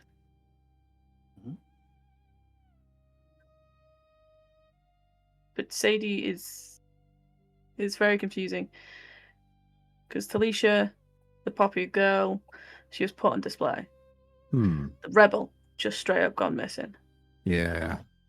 But Sadie, the girl that wasn't popular, but she was thoughtful, nice, the bookworm The book from was you. put in a position of praying to God, but unable to see. Yeah, strange indeed.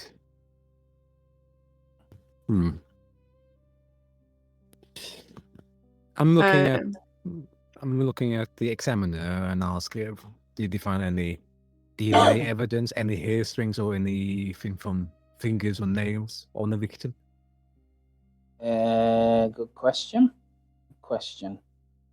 Don't believe so. There was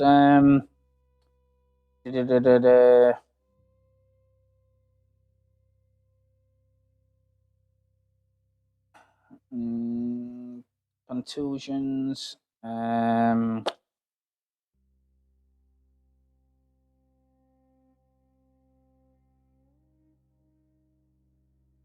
No, there was marks around her wrists, like she was tied at some point, probably with zip ties, and around her ankles as well.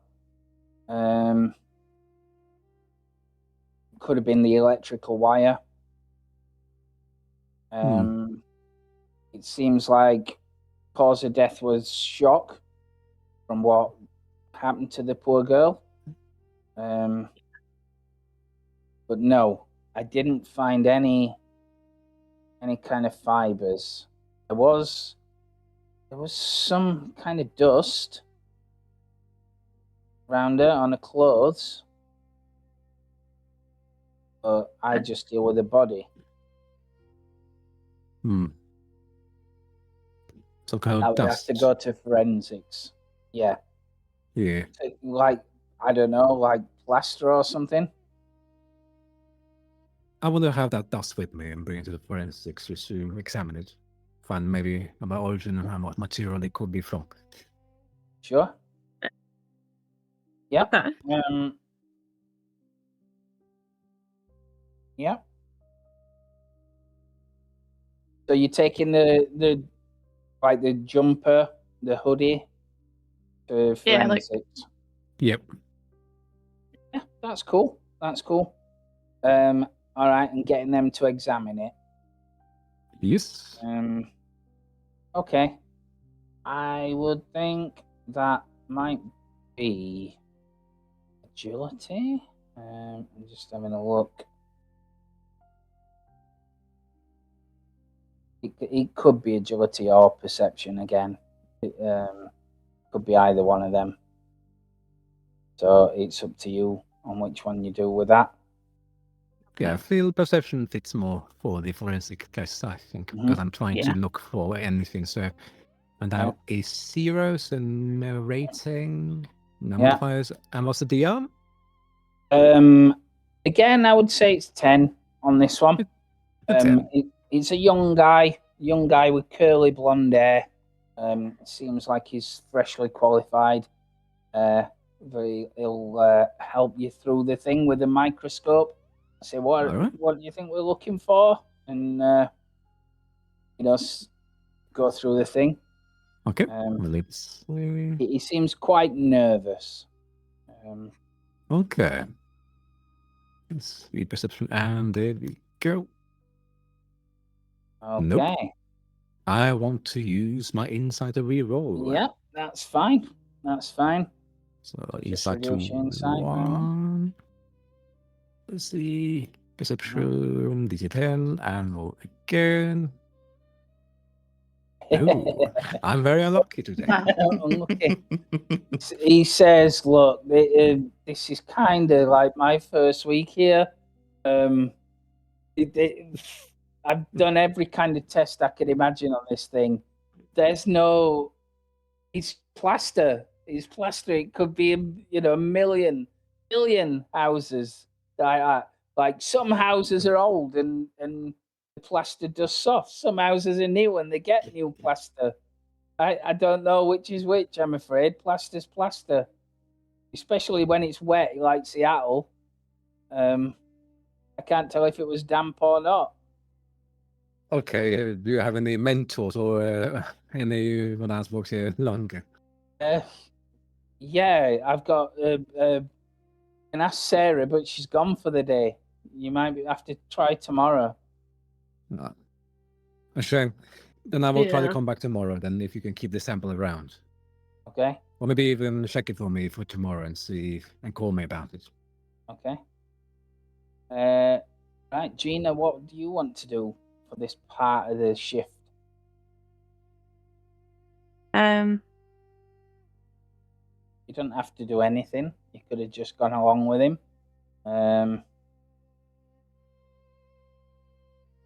Yeah, I think I don't want to. You know, typically, if you can't think of anything to do, it's better to assist somebody. But and again, you're not necessarily progressing the case because you're not going to get big evidence. Because you're focusing on the body, and the body's got the key evidence out of it. Yeah. So you can see on the cork board where you need to go for the other key pieces. But even so, you still might get some things. It's just like little bits that you're going to get off this. But The only thing I was thinking is I don't really know how well they'll have records, but it's just if there's been anything at that school before. Like you can totally look years. into that. Yeah, you can totally Yeah. look into that. Any history of it? Yep. I would say perhaps that might be a bit of composure on that to suffer going through like 20 years worth of records and having the endurance to check every entry of every year to try and find something. Okay. Composure. I have nothing. Again, that would be a 10. It will be a 10 Okay. on this one. You got this. You got it. You got a 6. Oh, So there doesn't seem to be anything like this happen ever before.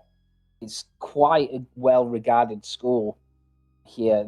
It's the only one in the state like it that's private high school Catholic. There's not that many around, but yeah, it's very well regarded as far as you know. So you need to make the stability trials D4. Okay. Oh boy. Yeah. Let's see. Stability. Yeah. Let's see. Composure Okay. -2. Gina's more than used to this now. She's like, yeah, it's all crap. And it's still D4, yeah? Yes. Yeah. Okay. Okay. So to add another rule to remember, if your stability is getting really low and you're like a bit worried about it, you can like do things to increase your stability. Like once a day, you can catch your breath, you can leave and have a full night's sleep, and that's pretty much it. Okay. But full night's sleep would add 4 ticks on the clock, 8 ticks on the clock. Ooh, okay. Yeah, but it's pretty good, but it takes a lot of time off your case. Just to clarify, is 1 is a day, or is all 3 a day? It's like 3 shifts. It's 3 shifts, so basically 3 days, effectively. Oh, okay. Like I said, you can choose to work overtime, which will add some extra ticks on the clock, but it makes it harder to recover stability and stuff like that. So you can carry on. You just get harder to heal up as you're doing that because you're getting tired and worn down and all that kind of stuff. So yeah, like I said, there's nothing like this happened before. And the plaster's the plaster, but you can check again on the plaster on the second clock when they're back at work. Yep. Okay. Okay. What do you want to do now? You've got one segment is typically like an hour. You've got effectively 3 hours of your shift left. What would you like to do? Should we go play O'Connor a visit? You want us both to? We can do that. I was thinking maybe I can try to find some leads to Todd Phillips' whereabouts too, maybe for his family, maybe.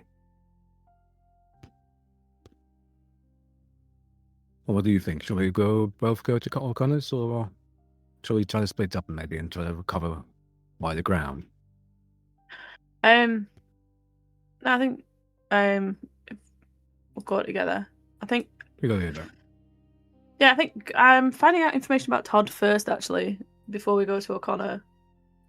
Because something about what we found about him just rubs me the wrong way right now. So, if we can find out more about Todd and Rebecca, then we'll see. See if everything he wrote is completely true. So yeah, we're going. Okay. Yeah. All right. Yeah. So again, you can pull up information on Todd Phillips from the police station. He's 24 years old, and as they mentioned, he works at a local auto shop in downtown Seattle. Okay. And obviously, he has got an apartment in this place. His folks are from another state, so he's out of state. And this was about a month ago, wasn't it? Yes, that she went missing, yes. And the police couldn't get hold of him. So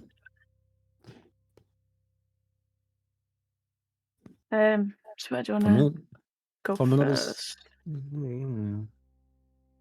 From all the states, which state is he originally from? Because I think maybe he has fled to some family relatives from the state he originally came from, or his parents came from, I think. He came from Ohio. Ohio, okay. Yeah, I want to check maybe his family, just to see if you have any relatives living there and which address they live in Ohio. Okay. Yeah. Okay. So that would be kind of your check on that, yeah. Yep. No worries. So yeah, that's again probably a perception check on that. Just a check on that. Let's see. And that would be difficulty 10. That's difficulty fine. 10 and modifiers.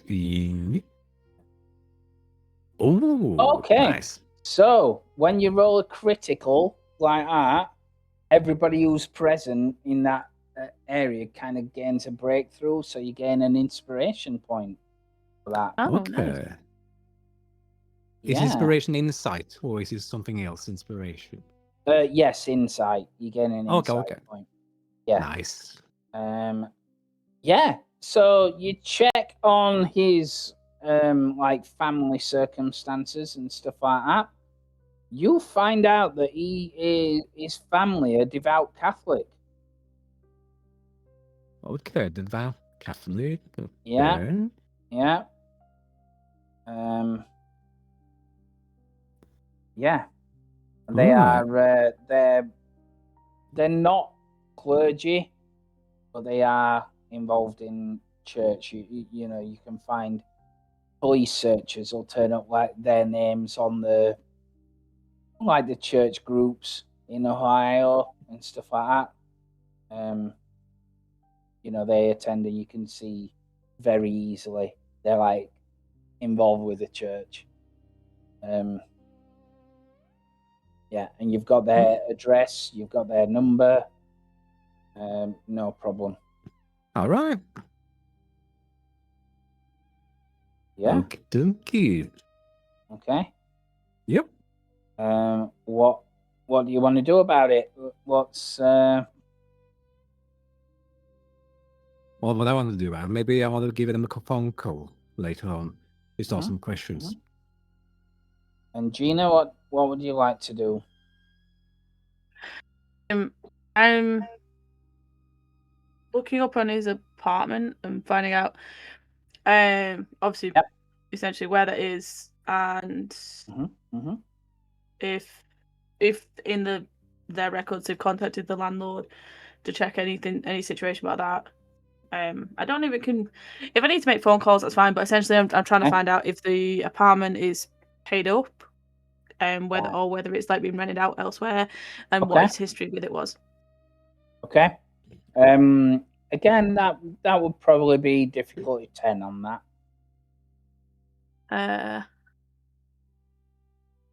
That be going to be perception, I think, on that one.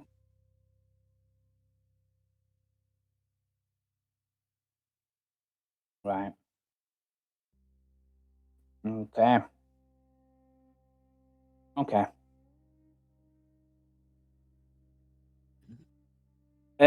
Because you're not police, they refuse to answer the questions. Right? I don't think so. We don't give that kind of information out over the phone, I'm afraid. Just to clarify, so are we not? We're not a type of police. They're not. They're like ex-police. They're like retired policemen that are advisors to the police. Okay. Yeah. So they haven't any official authority. They're like special helpers. So yeah, you can't go around arresting people. Okay. Yeah. I mean, we have the addresses of the apartment and stuff. You've got the address of the apartment. Yeah, absolutely. Absolutely. Okay. So we know that. So now we will have information about his family members and churches in Ohio as well, just in case, phone numbers. So shall we focus on Alcona for the time being then, you think? And then we focus on Tom Phillips after. I mean, we can go check out his apartment or maybe speak to his colleagues at the auto shop. Find out a bit more info. Because I don't know. Because in the records, has it stated whether Todd's family has been made aware that he's supposedly got missing? Or is it just he's an adult, he's left? Well, he's an adult, yeah. It's not hit, yeah. Okay. He's an adult.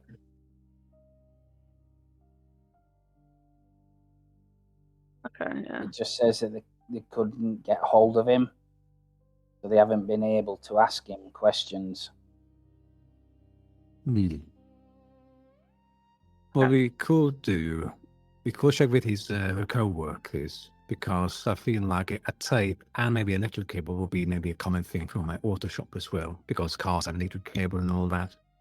So maybe they have seen something strange about him lately, and maybe they missed some equipment, because they must be keeping a tab on their equipment stash, I reckon. Yeah. If it was with the Rebecca, then he'll also know how to get in and out of the school, I imagine. Yeah, we could head to his work and ask some questions. Yeah. Okay. Let's do it. Perfect. Okay then. So we do that. Can we just take a 5-minute break? Yeah. We can. Surely can, I'm sure. Alrighty. Yeah. How do you find it so far, Therator? How do you think it is? I'm enjoying it. Like this is an interesting system to essentially, like you say, with the monster with the clues and such. Yeah. Great creative way to solve a case, essentially. It is. I quite like it. It's a bit clunky at first because it's a new way of kind of getting your head around like how it works and what can I do and how does this work. But once you get it, the idea, the hope is that we role play a bit more. Like, right, I'm doing this. This is how I react to this. This is You know, Yeah, I that's like the that. idea anyway. And I kind of like it has a little tiny inspiration for Cork Bord with the personal baggage. Last night as designed essentially. So if you Yes. get full baggage, then you are out, essentially. Yes. Yes. So that's a cool way to do it. I like It that. is. So for each package, you get as well like disadvantages that you need to role play too, which I like. Yeah, and yeah, you meant to role play it out. Yeah. So yeah, this is a very like character development role play game compared to other Absolutely. board games. Absolutely. So I really enjoy it. Really. Yeah, they kind of pitched it by saying it's less about the whodunit. It's more about how your character is just like trying to cope and trying to live.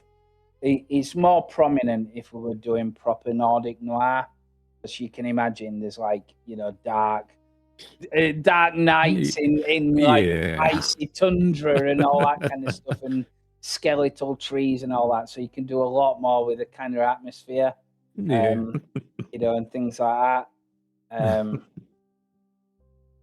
Yeah, but that's kind of what they pitched it as. That's what he was saying. That's what his argument was about, like the fact that some people will have a D2 on their damage delivering, because some people just aren't very effective at solving crimes, and they're still having to try and stuff like that. But I don't think it works as good as if you do have a thing. We're going to put a thing in where you can automatically, if you want to, take a baggage level to increase your weapon damage, but you can only do it twice in a game. Okay. We're going to add that as like a house rule. So if you do get rubbish fiber, you can say, actually, I want to suffer a bit, but get better at it. But you know, the idea is to role play through that. Like, why are you getting more depressed? What's happening to you? How's it affecting you, and all that kind of stuff. That's what you're supposed to do. You know? Yeah, I like that idea. I like that. Yeah. Yeah. Yeah. Okay. You're right, Tony. Really well. All right. So, I think we're all good. Yeah. I think we're all right. So, right. We'll head on over to the auto shop. All right. Yeah. Let's see if there is different music.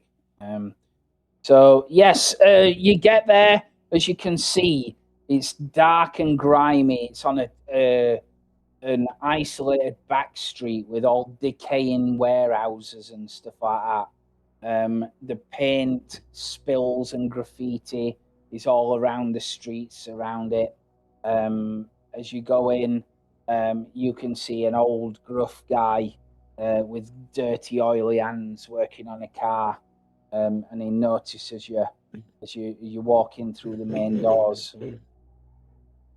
and he kind of approaches you. Just going to help you. This scene, by the way, on the Cork Bord, I will show you the difficulties and stuff like that, 'cause they say that helps. So it's only 4 health, but it's got minus 1d6 armor. So. Oh, okay. Yeah. Okay. It's a really interesting way to do it. Yeah. How can I help you? Yeah. What's wrong? Why are you? Yes, we are. Your car?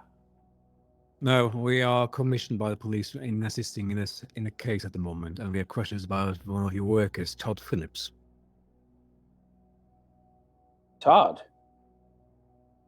Yes. What's he done now? There has been a case of unfortunate situations that we can't explain too much at the moment without the full permission from the police. All we want to know is, have you noticed anything strange about Todd Phillips lately, and are you missing any equipment from his storage? No. I mean, the guy's working here.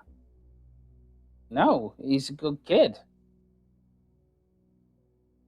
Is He's had a you know? hard time, but he's all right. He's just on his break. He'll be back any minute. Well, from what we have been learned, he's currently fled the state. What, the state? No, he's no, he had a breakup with his girlfriend or something like that. Look, he's here. The door opens, and sure enough, this guy turns up. The second he looks at you both, he takes off running. I've run He after. absolutely, Yeah. bolts away. Okay, right. So again, it's all abstract. So your rolls and that will rely on the deal the damage to the site. So the minus 1d6 is about trying to catch him, and he's not wanting to Okay. be caught. So that's why it's harder. Okay. So he bolts into the afternoon traffic onto the main road and starts racing across the road. So, what are you going to do to catch him? It's up to you. Remember, you can assist each other. You can, however you're doing it. Maybe you shout at him to stop. Maybe you're, literally trying to catch him and wrestle him to ground. Whatever you want to do. Like I'm gonna just run with all my full force, essentially. Like if I can run towards maybe a car comes my way, I'll just I'm gonna just run with all my force, pure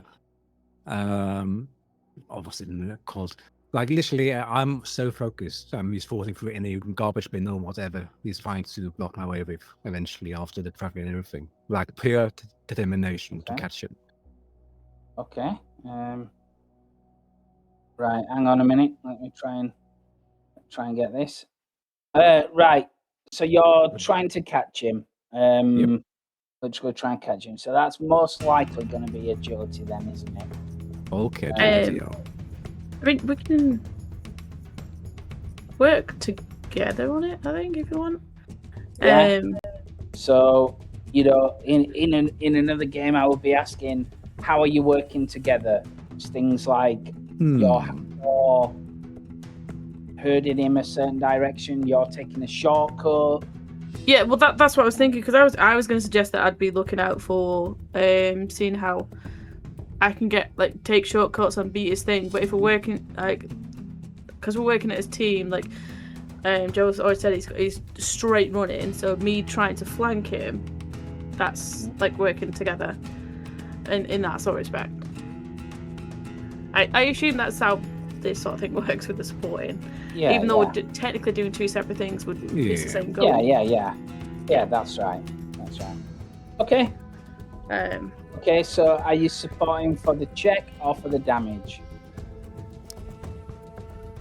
For the check, I will say. What do you think, Tony? Or are we confident? I mean, do you want to do the roll or do you want me to do the roll? Because my agility is currently 0 at the moment. I have a +1 with the agility, so. Then I will at least do them. Okay, and we want to do it to check. So that is ability check, agility, and so it's a +2, I guess. Yeah. That's right. And then that's right. Difficulty rating. It's a 12 on this one. Oh dear. 11. Oh, just one away. Oh, one away. You can spend inspiration, insight. Yeah. You can spend it to reroll. And reroll is the whole thing, yeah. Including right. the roll. That's right. Yeah, I'll spend reroll. Whoa. Yeah. Okay. So then you get to roll your damage. But I also get to roll my armor and reduce it off it. So you deal 3 damage. I block 4 of it, so no progress happens at that scene. So, how did you try and do it again? Sorry. So obviously, you know, Joe were trying to chase him down and catch him. What did you say you were doing again, Gina? I'm trying to while Joe's going for a straight shot, I'm trying to cut him off to like block his route. Trying to cut him off. Okay, yeah. So you do exactly that. And it kind of works until he comes running around the corner. You're waiting for him. He sees you, and he literally, I think he would go back into the alleyway. And as you run round, hang on a minute, that's not good. Stop. As you kind of go back around and have a look, he is climbing up the fire escape of the side of the building. Okay. So, yeah, he's on his way up the ladder. So, I've done the tick for the thing. You need the stability check. And on this one's not so bad. It's only D2 damage. So, the stability dice is D2. And it's only for Gina because I'm just assistant, yeah. That's right. Okay, I'm down. Okay, for now. Yeah, but the downside is that when you assist, every time you do an action is a tick on the clock. Yeah. You're not doing it separate. Yeah. So yeah, he's going up the fire escape. He's racing up there. It's one of them ladder ones to get onto the thing, and then he's running up the steps. What do? How are you going to catch him? What kind of building is it? It's an apartment block, I would say. Okay. He's run across the road, so he's away from like the warehouses and stuff like that. It's more like an apartment block. This. Disadvantages: there'll be lots of roofs kind of close together. Yeah. Like I probably just yell at him, like try to coerce him to surrender, like stop, or you will have more like disrespect for murder. Okay. I would say then that is probably strength, and it's going to be difficulty 12 on this one. Difficulty 12. Let's see, +3 on my ability rating, so 3 strength. And what did you say the other was again? Was it 12? 12. Let's see. Okay. Yeah. And just in case, I will immediately spend an insight to lower it by. Lower it by 4. Yeah. So that is now difficulty 8. Yes. I've been so unlucky today. You've done it. So you get to roll your fiber, which is your weapon damage against it. And I roll my delay, which is the armor it's got. Yep. Yeah. D6. That's it. Oh. Right. He's paying no attention. He does glance back at you, but there's no way he's slowing down. Wow, that's unfortunate. Yeah. I'm still trying to chase him. Okay. So again, most likely agility. Yeah, trying to chase him down. Yeah, difficulty 12. 12. Oh, wow. Ooh. Okay. Perfect. So you both get an inspiration. Nice. An insight on that one. And you get to roll your damage against it. You can hear him shouting as he gets to the top of the building. It's not me, I didn't do it. Just want to talk. Okay, so you dealt a damage on it. Okay, so it's now 3 health left. So he's still running.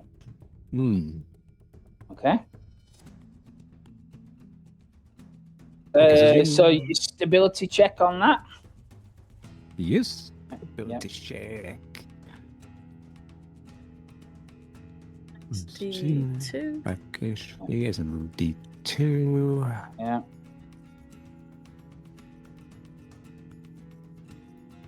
Wonderful. So Gina, perhaps you're a little bit out of breath, and you're quietly saying to yourself, "Why am I doing this?" Maybe. Yeah. And it's the end of the shift, so even though you're chasing a suspect, you have to stop immediately and go, "I haven't," and you just carry on. Just carry on. So yeah. So he's definitely running. You've gained on him a little bit. He's maybe stumbled a bit on the edge of the ladder, but he's on top of the rooftop now, and you're just getting to the rooftop as he's halfway across. So next round, what do you want to do? What happens if you lose all your stability? Yeah, so if you lose all your stability, you gain a baggage. Like I said, you can once per day, so once per shift, you can what's called take a breath, which is gain a D4 stability, right? Yeah. Or you can both say, right, we're going home, we're getting a good night's sleep. That adds 8 points onto the clock, but you gain like a lot of stability and an insight. So having a good night's sleep just cuts out a full clock, basically. Near enough, yeah. But remember, you can work overtime. But overtime reduces the amount they heal by. It all depends on how you're doing on the investigation. Yeah. Alright. And in this case, the suspects gain away. Did you say the buildings were close enough to each other so you can jump to building? Or... Yes. Okay. So yeah. Proper action chase scene. Yeah, it's proper action chase scene. Here it is. Yeah. So yeah. I think I would probably try to run along the buildings in the alleyway because I presume the ladders are in the alleyway on the back side of the apartment box. That's right. So I'm just running along, just looking up and pay attention, trying to catch up to him. Maybe what Gina did at first, flank him, essentially try to cut him off maybe, or wait for him to go down one of the ladders. Okay. Yeah, that's fine. So again, that would be agility. If you're doing that, yeah. Let's see. And 0. The 12. Yeah, 12 on this. Okay. Yep, that's good enough. Roll your damage. Roll my damage. D6. 3. Okay. Oh. All right. So you're kind of losing him because you can't see him at the moment. He's on top of the building.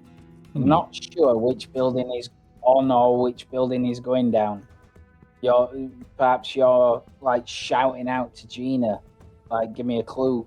Where is he and stuff like that. Yeah. Gina. Just this might sound a thing, but like, if I'm shouting at him, am I still chasing him, or is it just I'm not aggressively chasing him? You would effectively be chasing him, yeah. You're pushing your effort into convincing him to stop. But yeah.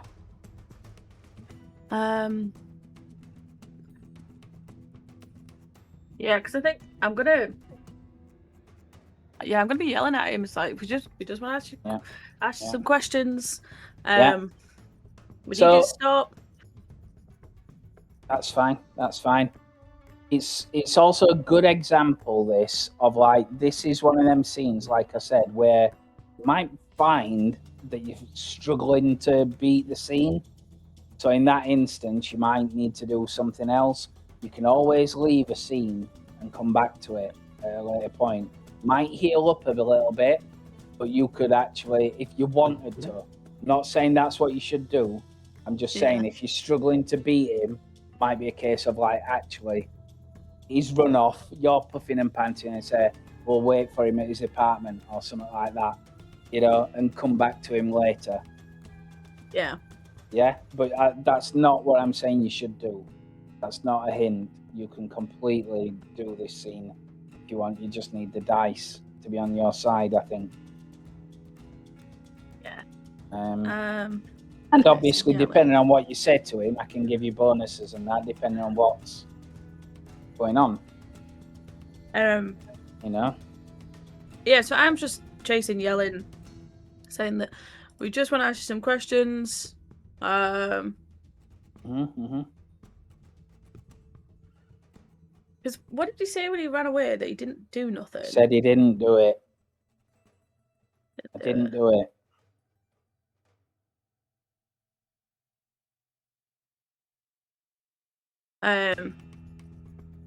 Yes, I'm just yelling. We just want to ask you questions. We're not here about Rebecca. We just need you to stop. I'll give you a +2 on that, actually. Were you saying that? So,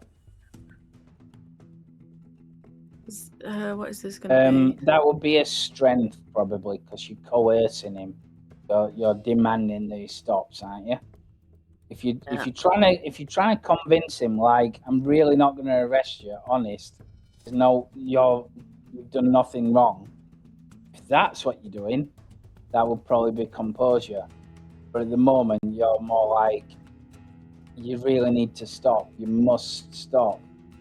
Yeah. Ugh. Yeah. So that's like strength is ridiculous. Okay.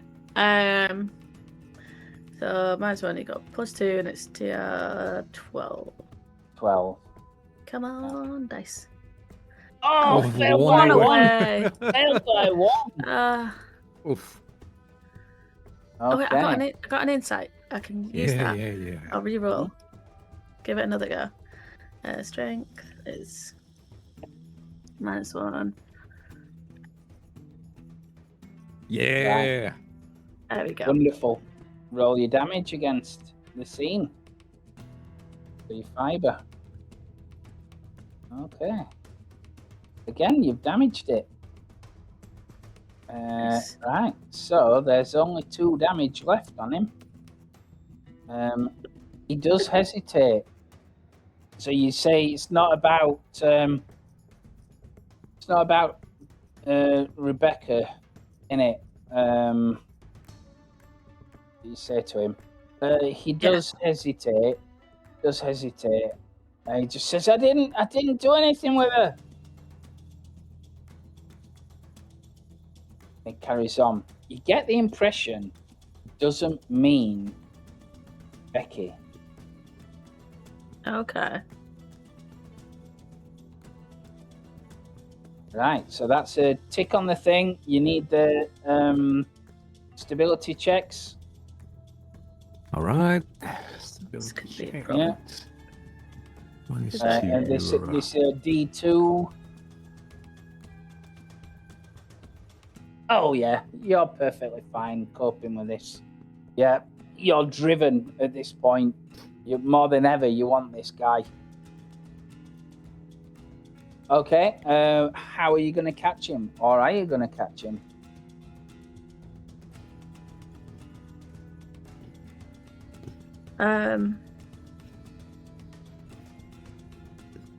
I probably. Sorry, go on.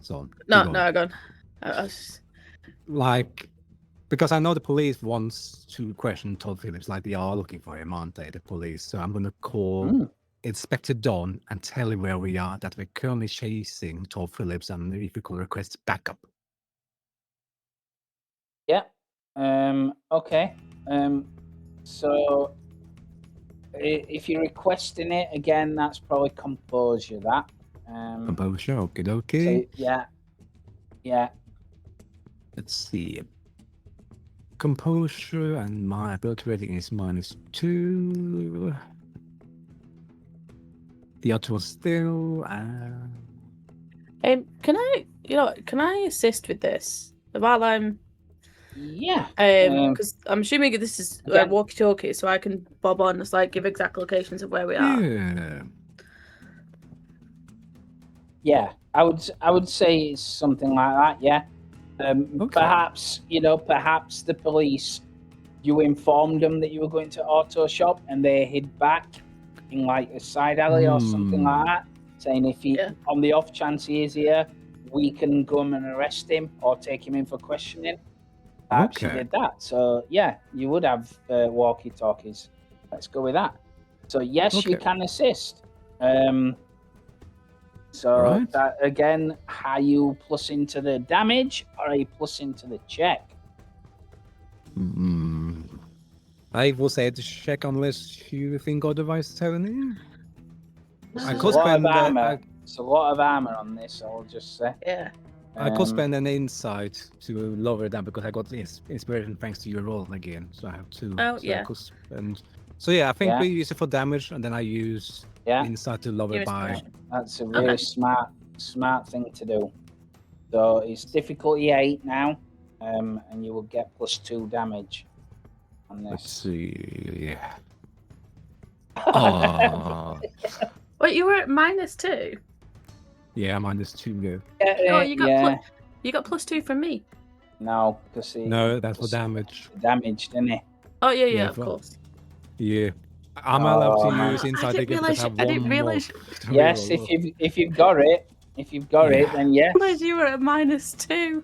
Oh. That's the gamble, I suppose. That's the gamble. I will use inside once more. Let's see. Yeah. Okie dokie. Yeah. That's what I love with board games. So like sometimes you can be super lucky, sometimes you can be incredibly lucky. Yeah. Let's see. All right. Oh. You just knew it.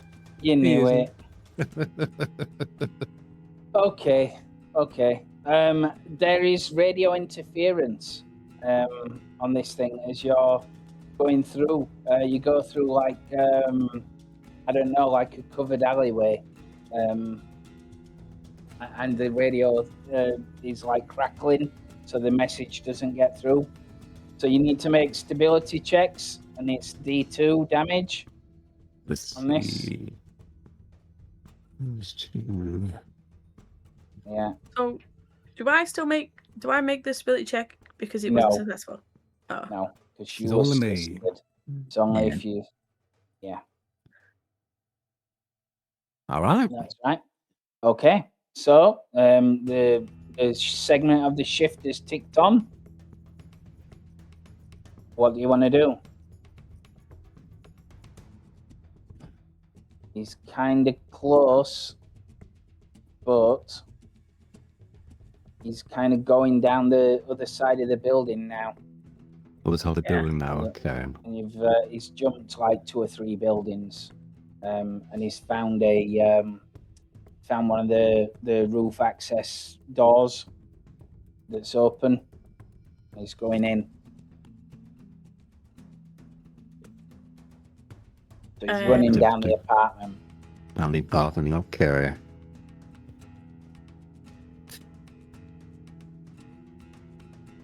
So they can probably not hear me. Yeah, go on. I was gonna say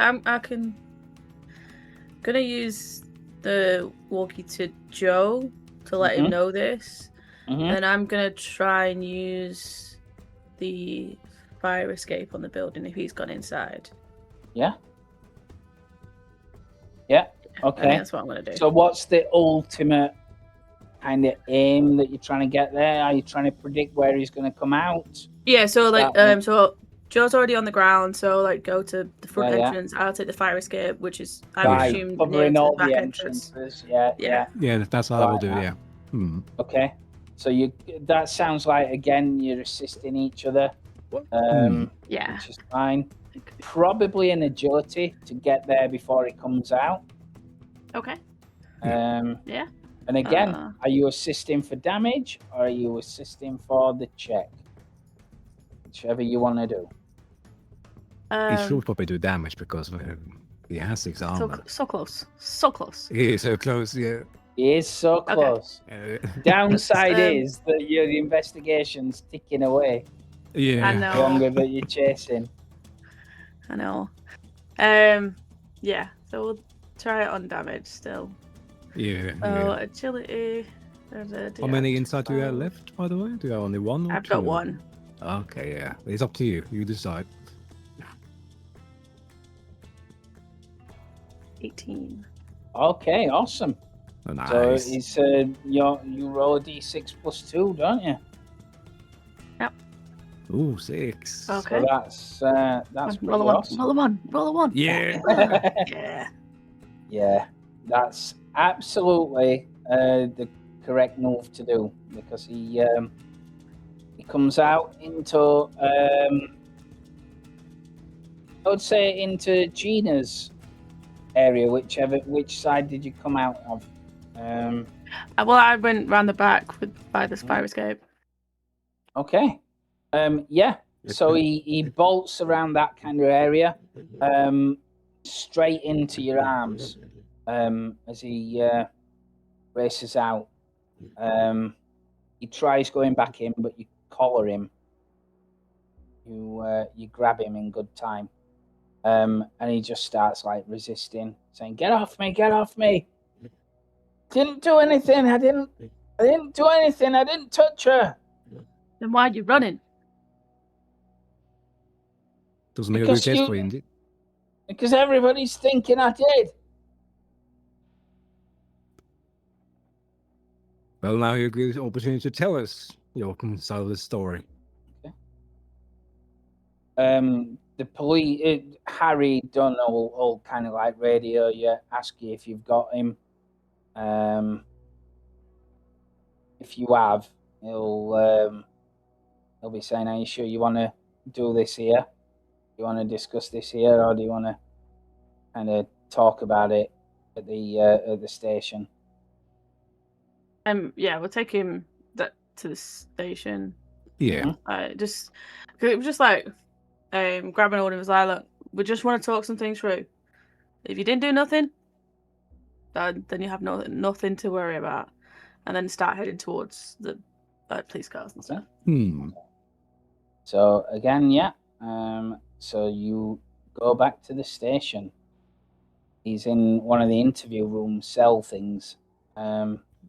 Interview room with a mirrored wall. Okay. Who wants to question him? Are you both in there? Is one of you questioning and other one watching him? I'm going to try to question, so I'm going to try to coerce him, saying, what did you do to Rebecca, and what the hell do you know about Sadie? Like, at the moment, every evidence points at you, so you should probably come out clean. Tell us whatever you know what happened, if you want to put off any suspicion against you. All right, look. Yeah. I was just saying, I'd be the one watching, so I'm going to be like looking for, doing the whole watching for cues and all that sort of shit and reactions. Yeah. He's more than willing to talk. He's not strong, silent type. He says, "Look, the only reason I ran is because the boss told me that you guys were looking for me. I know what happened to Alicia. And I knew you would suspect me. That's why I ran. I'm not involved in anything like that. I didn't even like her." Even didn't like her, wasn't she your girlfriend? Alicia, no, she wanted to be. Becky hated her. I didn't want anything to do with her, but she kept coming round me. Kept like, I don't know. Kept acting like I was her boyfriend. Her and her friends, and they were, Becky saw me kiss her, but it wasn't me that kissed her. She forced herself on me. Becky ran away crying. That's the last I saw of her. And which day was that when she ran away? Do you know which day was it? Which day? The last time you saw her? He'll give you the date. It's about a month ago. And you said it was Tuesday. Tuesday. And when was she killed or disappeared again? It was About a month Does it ago. match up?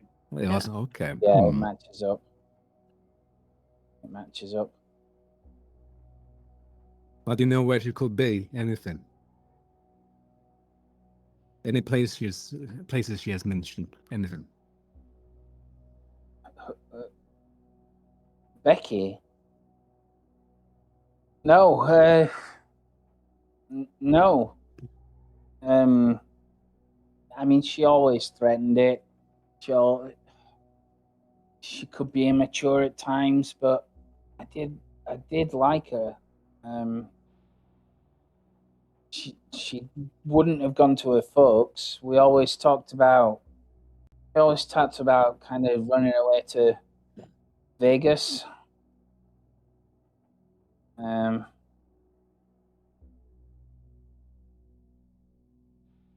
To Vegas. Kind of stupid, but she wouldn't really do it. I think she's gone back to her parents. She hated them, but I think she will have gone back. Well, she's obviously not with her parents as she's as a missing person as we speak. So you get a bit of evidence there. Oh, sinful behavior. Yeah. Okay. Yeah. In the items tab on the thing, you should be able to see which ones you've got. Items. Yeah, I see it. Okay. Yeah.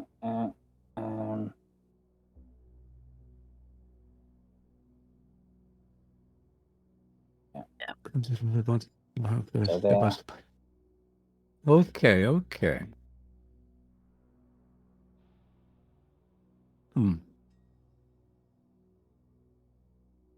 Says, but you've got to believe me. I never liked Alicia.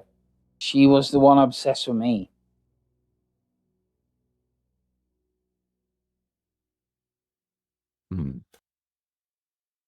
Right. Let's suppose to say I believe you for now. What do you know about Sadie? Have you ever met or seen Sadie Palanchuk? Who? She's a student at this Catholic school. No. I don't know who that is. Becca's never mentioned her? Nothing? No. What about Father Martin O'Connor? Him? Yeah, I know him. He used to tell Becky that I was bad news. He used to try and force her to stay away. She sometimes said that he talked like he was creepy or whatever, but he was, I don't know. He's just a priest at the school. He was looking out for her, I guess, but he didn't like us. I get it. I'm, with how old she was and how old I am, but that never seemed to matter with us. Becky was older than her years, She's legal, right? I just look at him and was she 16, was it? I can't remember, was it 16? Yeah. 16. So I'm looking at him, she was 16 years old. Yeah, but she was, but she didn't act like that. She was an older girl. She didn't do anything like the other kids did. She liked hanging around like the music places and that, She would sneak out, and I like the kind of same music. Used to met bands, stuff like that. So you think a mature person will sneak out from their parents' home? Is that what you're saying? Well, that looks suspicious to you. He looks down. I don't know. You just gotta believe me. I didn't touch anybody like that. I didn't touch Alicia. I don't know what. I wish I knew where Becky was. Then I could talk to her, tell her that, there was nothing in it or anything like that. Do you at least remember where you last saw her, like the area in general, when you last saw her, when she saw you kissing Alicia? I was waiting on Becky coming out of the school gates. It was outside the compound. And Alicia jumped on you and forced her on you. Yeah. Did you see anyone else besides Becky that saw this happening? Sure. Sure. Father O'Connor started shouting, saying that I was, forcing myself on her, but I wasn't. Felicia's friends, she was doing it like a stunt. I don't know, maybe to impress her friends or something like that. She was always doing that kind of thing. Wouldn't take no for an answer. Right. I can't come up with any more questions. What about you, Gina? You want to try any more?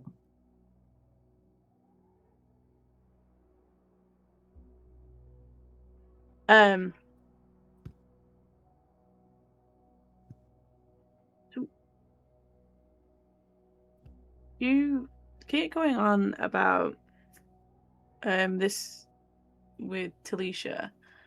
Are you not worried about Becky leaving? I thought. Sure, yeah, of course I am. What I have no idea where she is. Of course I am. If I knew where she was, I would go to her. But her parents live out of state. They wouldn't like me. Where do the parents live? I'm not sure. She didn't really. She said her dad's a deadbeat. Her mum, it was a mum that got her in here. Not together. I think her mum lives in Pennsylvania somewhere. I even asked down at like the bus stations and Greyhound and the things like that, and the train yards. Nobody, well, they wouldn't really tell me. Okay. I'm kind of stuck here until I find something out or I hear something. I check my phone every night and there's nothing. Tried phoning her, she doesn't answer. Okay. What sort of phone is she going by? Just to know on her possessions. She had like they call it a pay as you go. So she might run out of credit. You have to put credit on it.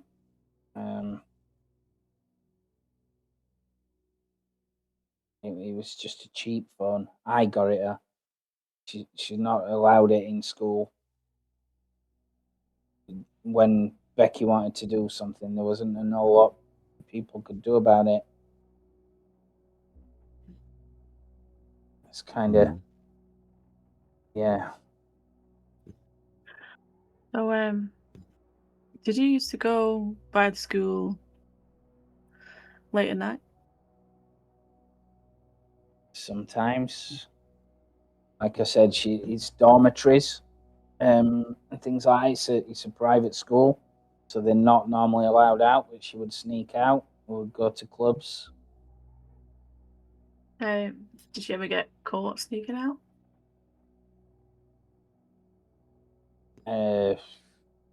Not to my knowledge, but with the fact that, Father O'Connor knew about me, I think they knew. I think they knew. she didn't want to be there. She hated that place. She always said that she could, I don't know, get a job in Vegas. That was the plan. I could fix things. I'm all right with my hands. Could have moved out there, made a bit of a living. Would have made it work. Could always get a job in a casino, right?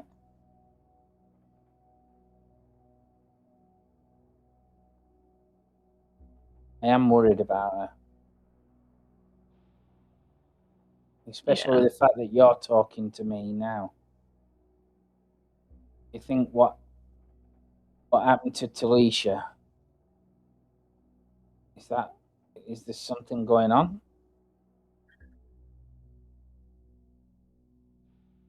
What do you think happened to Talisha?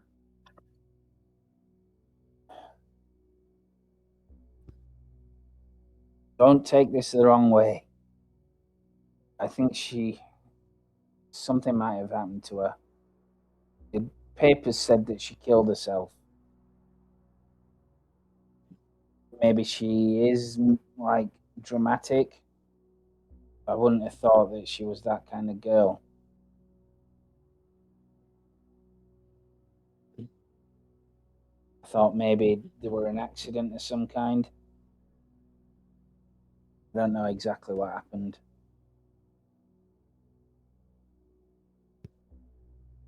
Maybe they were fooling about or something. She was an immature girl. And I know it's bad to say when she was. She always acted like she was better than the others. That's what Becky used to say. She didn't hate Becky. Becky didn't like her. They always used to get into it, you know. I think that Felicia resented her for being with me.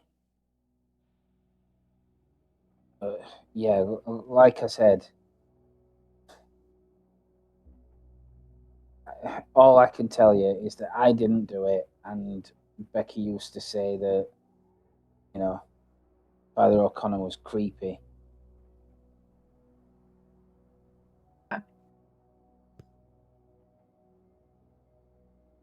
Okay. This gives me a... Sorry, go on, Gina. I was just saying, that's all I got from me. Yeah. Guess they put Phillips, me and Gina need to talk outside the room. Mm-hmm. So I go outside to the hallway outside the interrogation room and look at Gina. I don't think we can get anywhere more with Phillips. I don't think so. No, I think he might be telling the truth. Maybe. Well, for Becky to tell him about Father Connor being creepy towards her, and with the map files, it found as well for Father Connor keeping an eye and there's no notes about students. Yeah. He seems very connected. And he witnessed what happened that day between Phillips and Becky and Felicia. Yeah. Mm-hmm. Yeah, I think he needs a visit. Yeah. We need to talk with O'Connor. Yeah.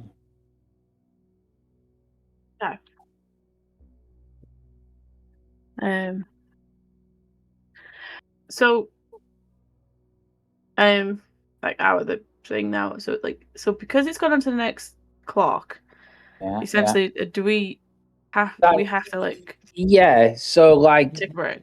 It's a little bit abstract. So in reality, it just keeps going until the investigation's done. But what I would say, like in this instance, that does kind of like bring a natural end to your working day. So you go home, you reflect on the day's events, like I said, in terms of like your sleep and stuff like that. you can't get the picture of Sadie Palanchuk out of your mind and how she looked. When you leave a scene, which is different here, but when you go to another scene, you make a baggage check, which is the one where your baggage might go up.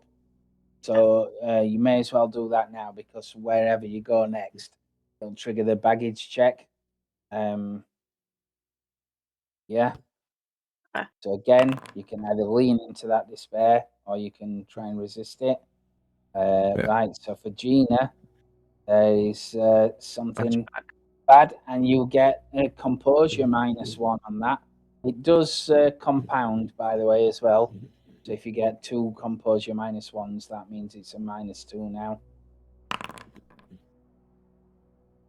Okay, and so with Joe, the darkness gets a bit worse. What's Joe and Gina feeling about all this then? Joe's strength, his forcefulness is kind of reduced. Maybe feeling tired and worn out. How's it affecting you?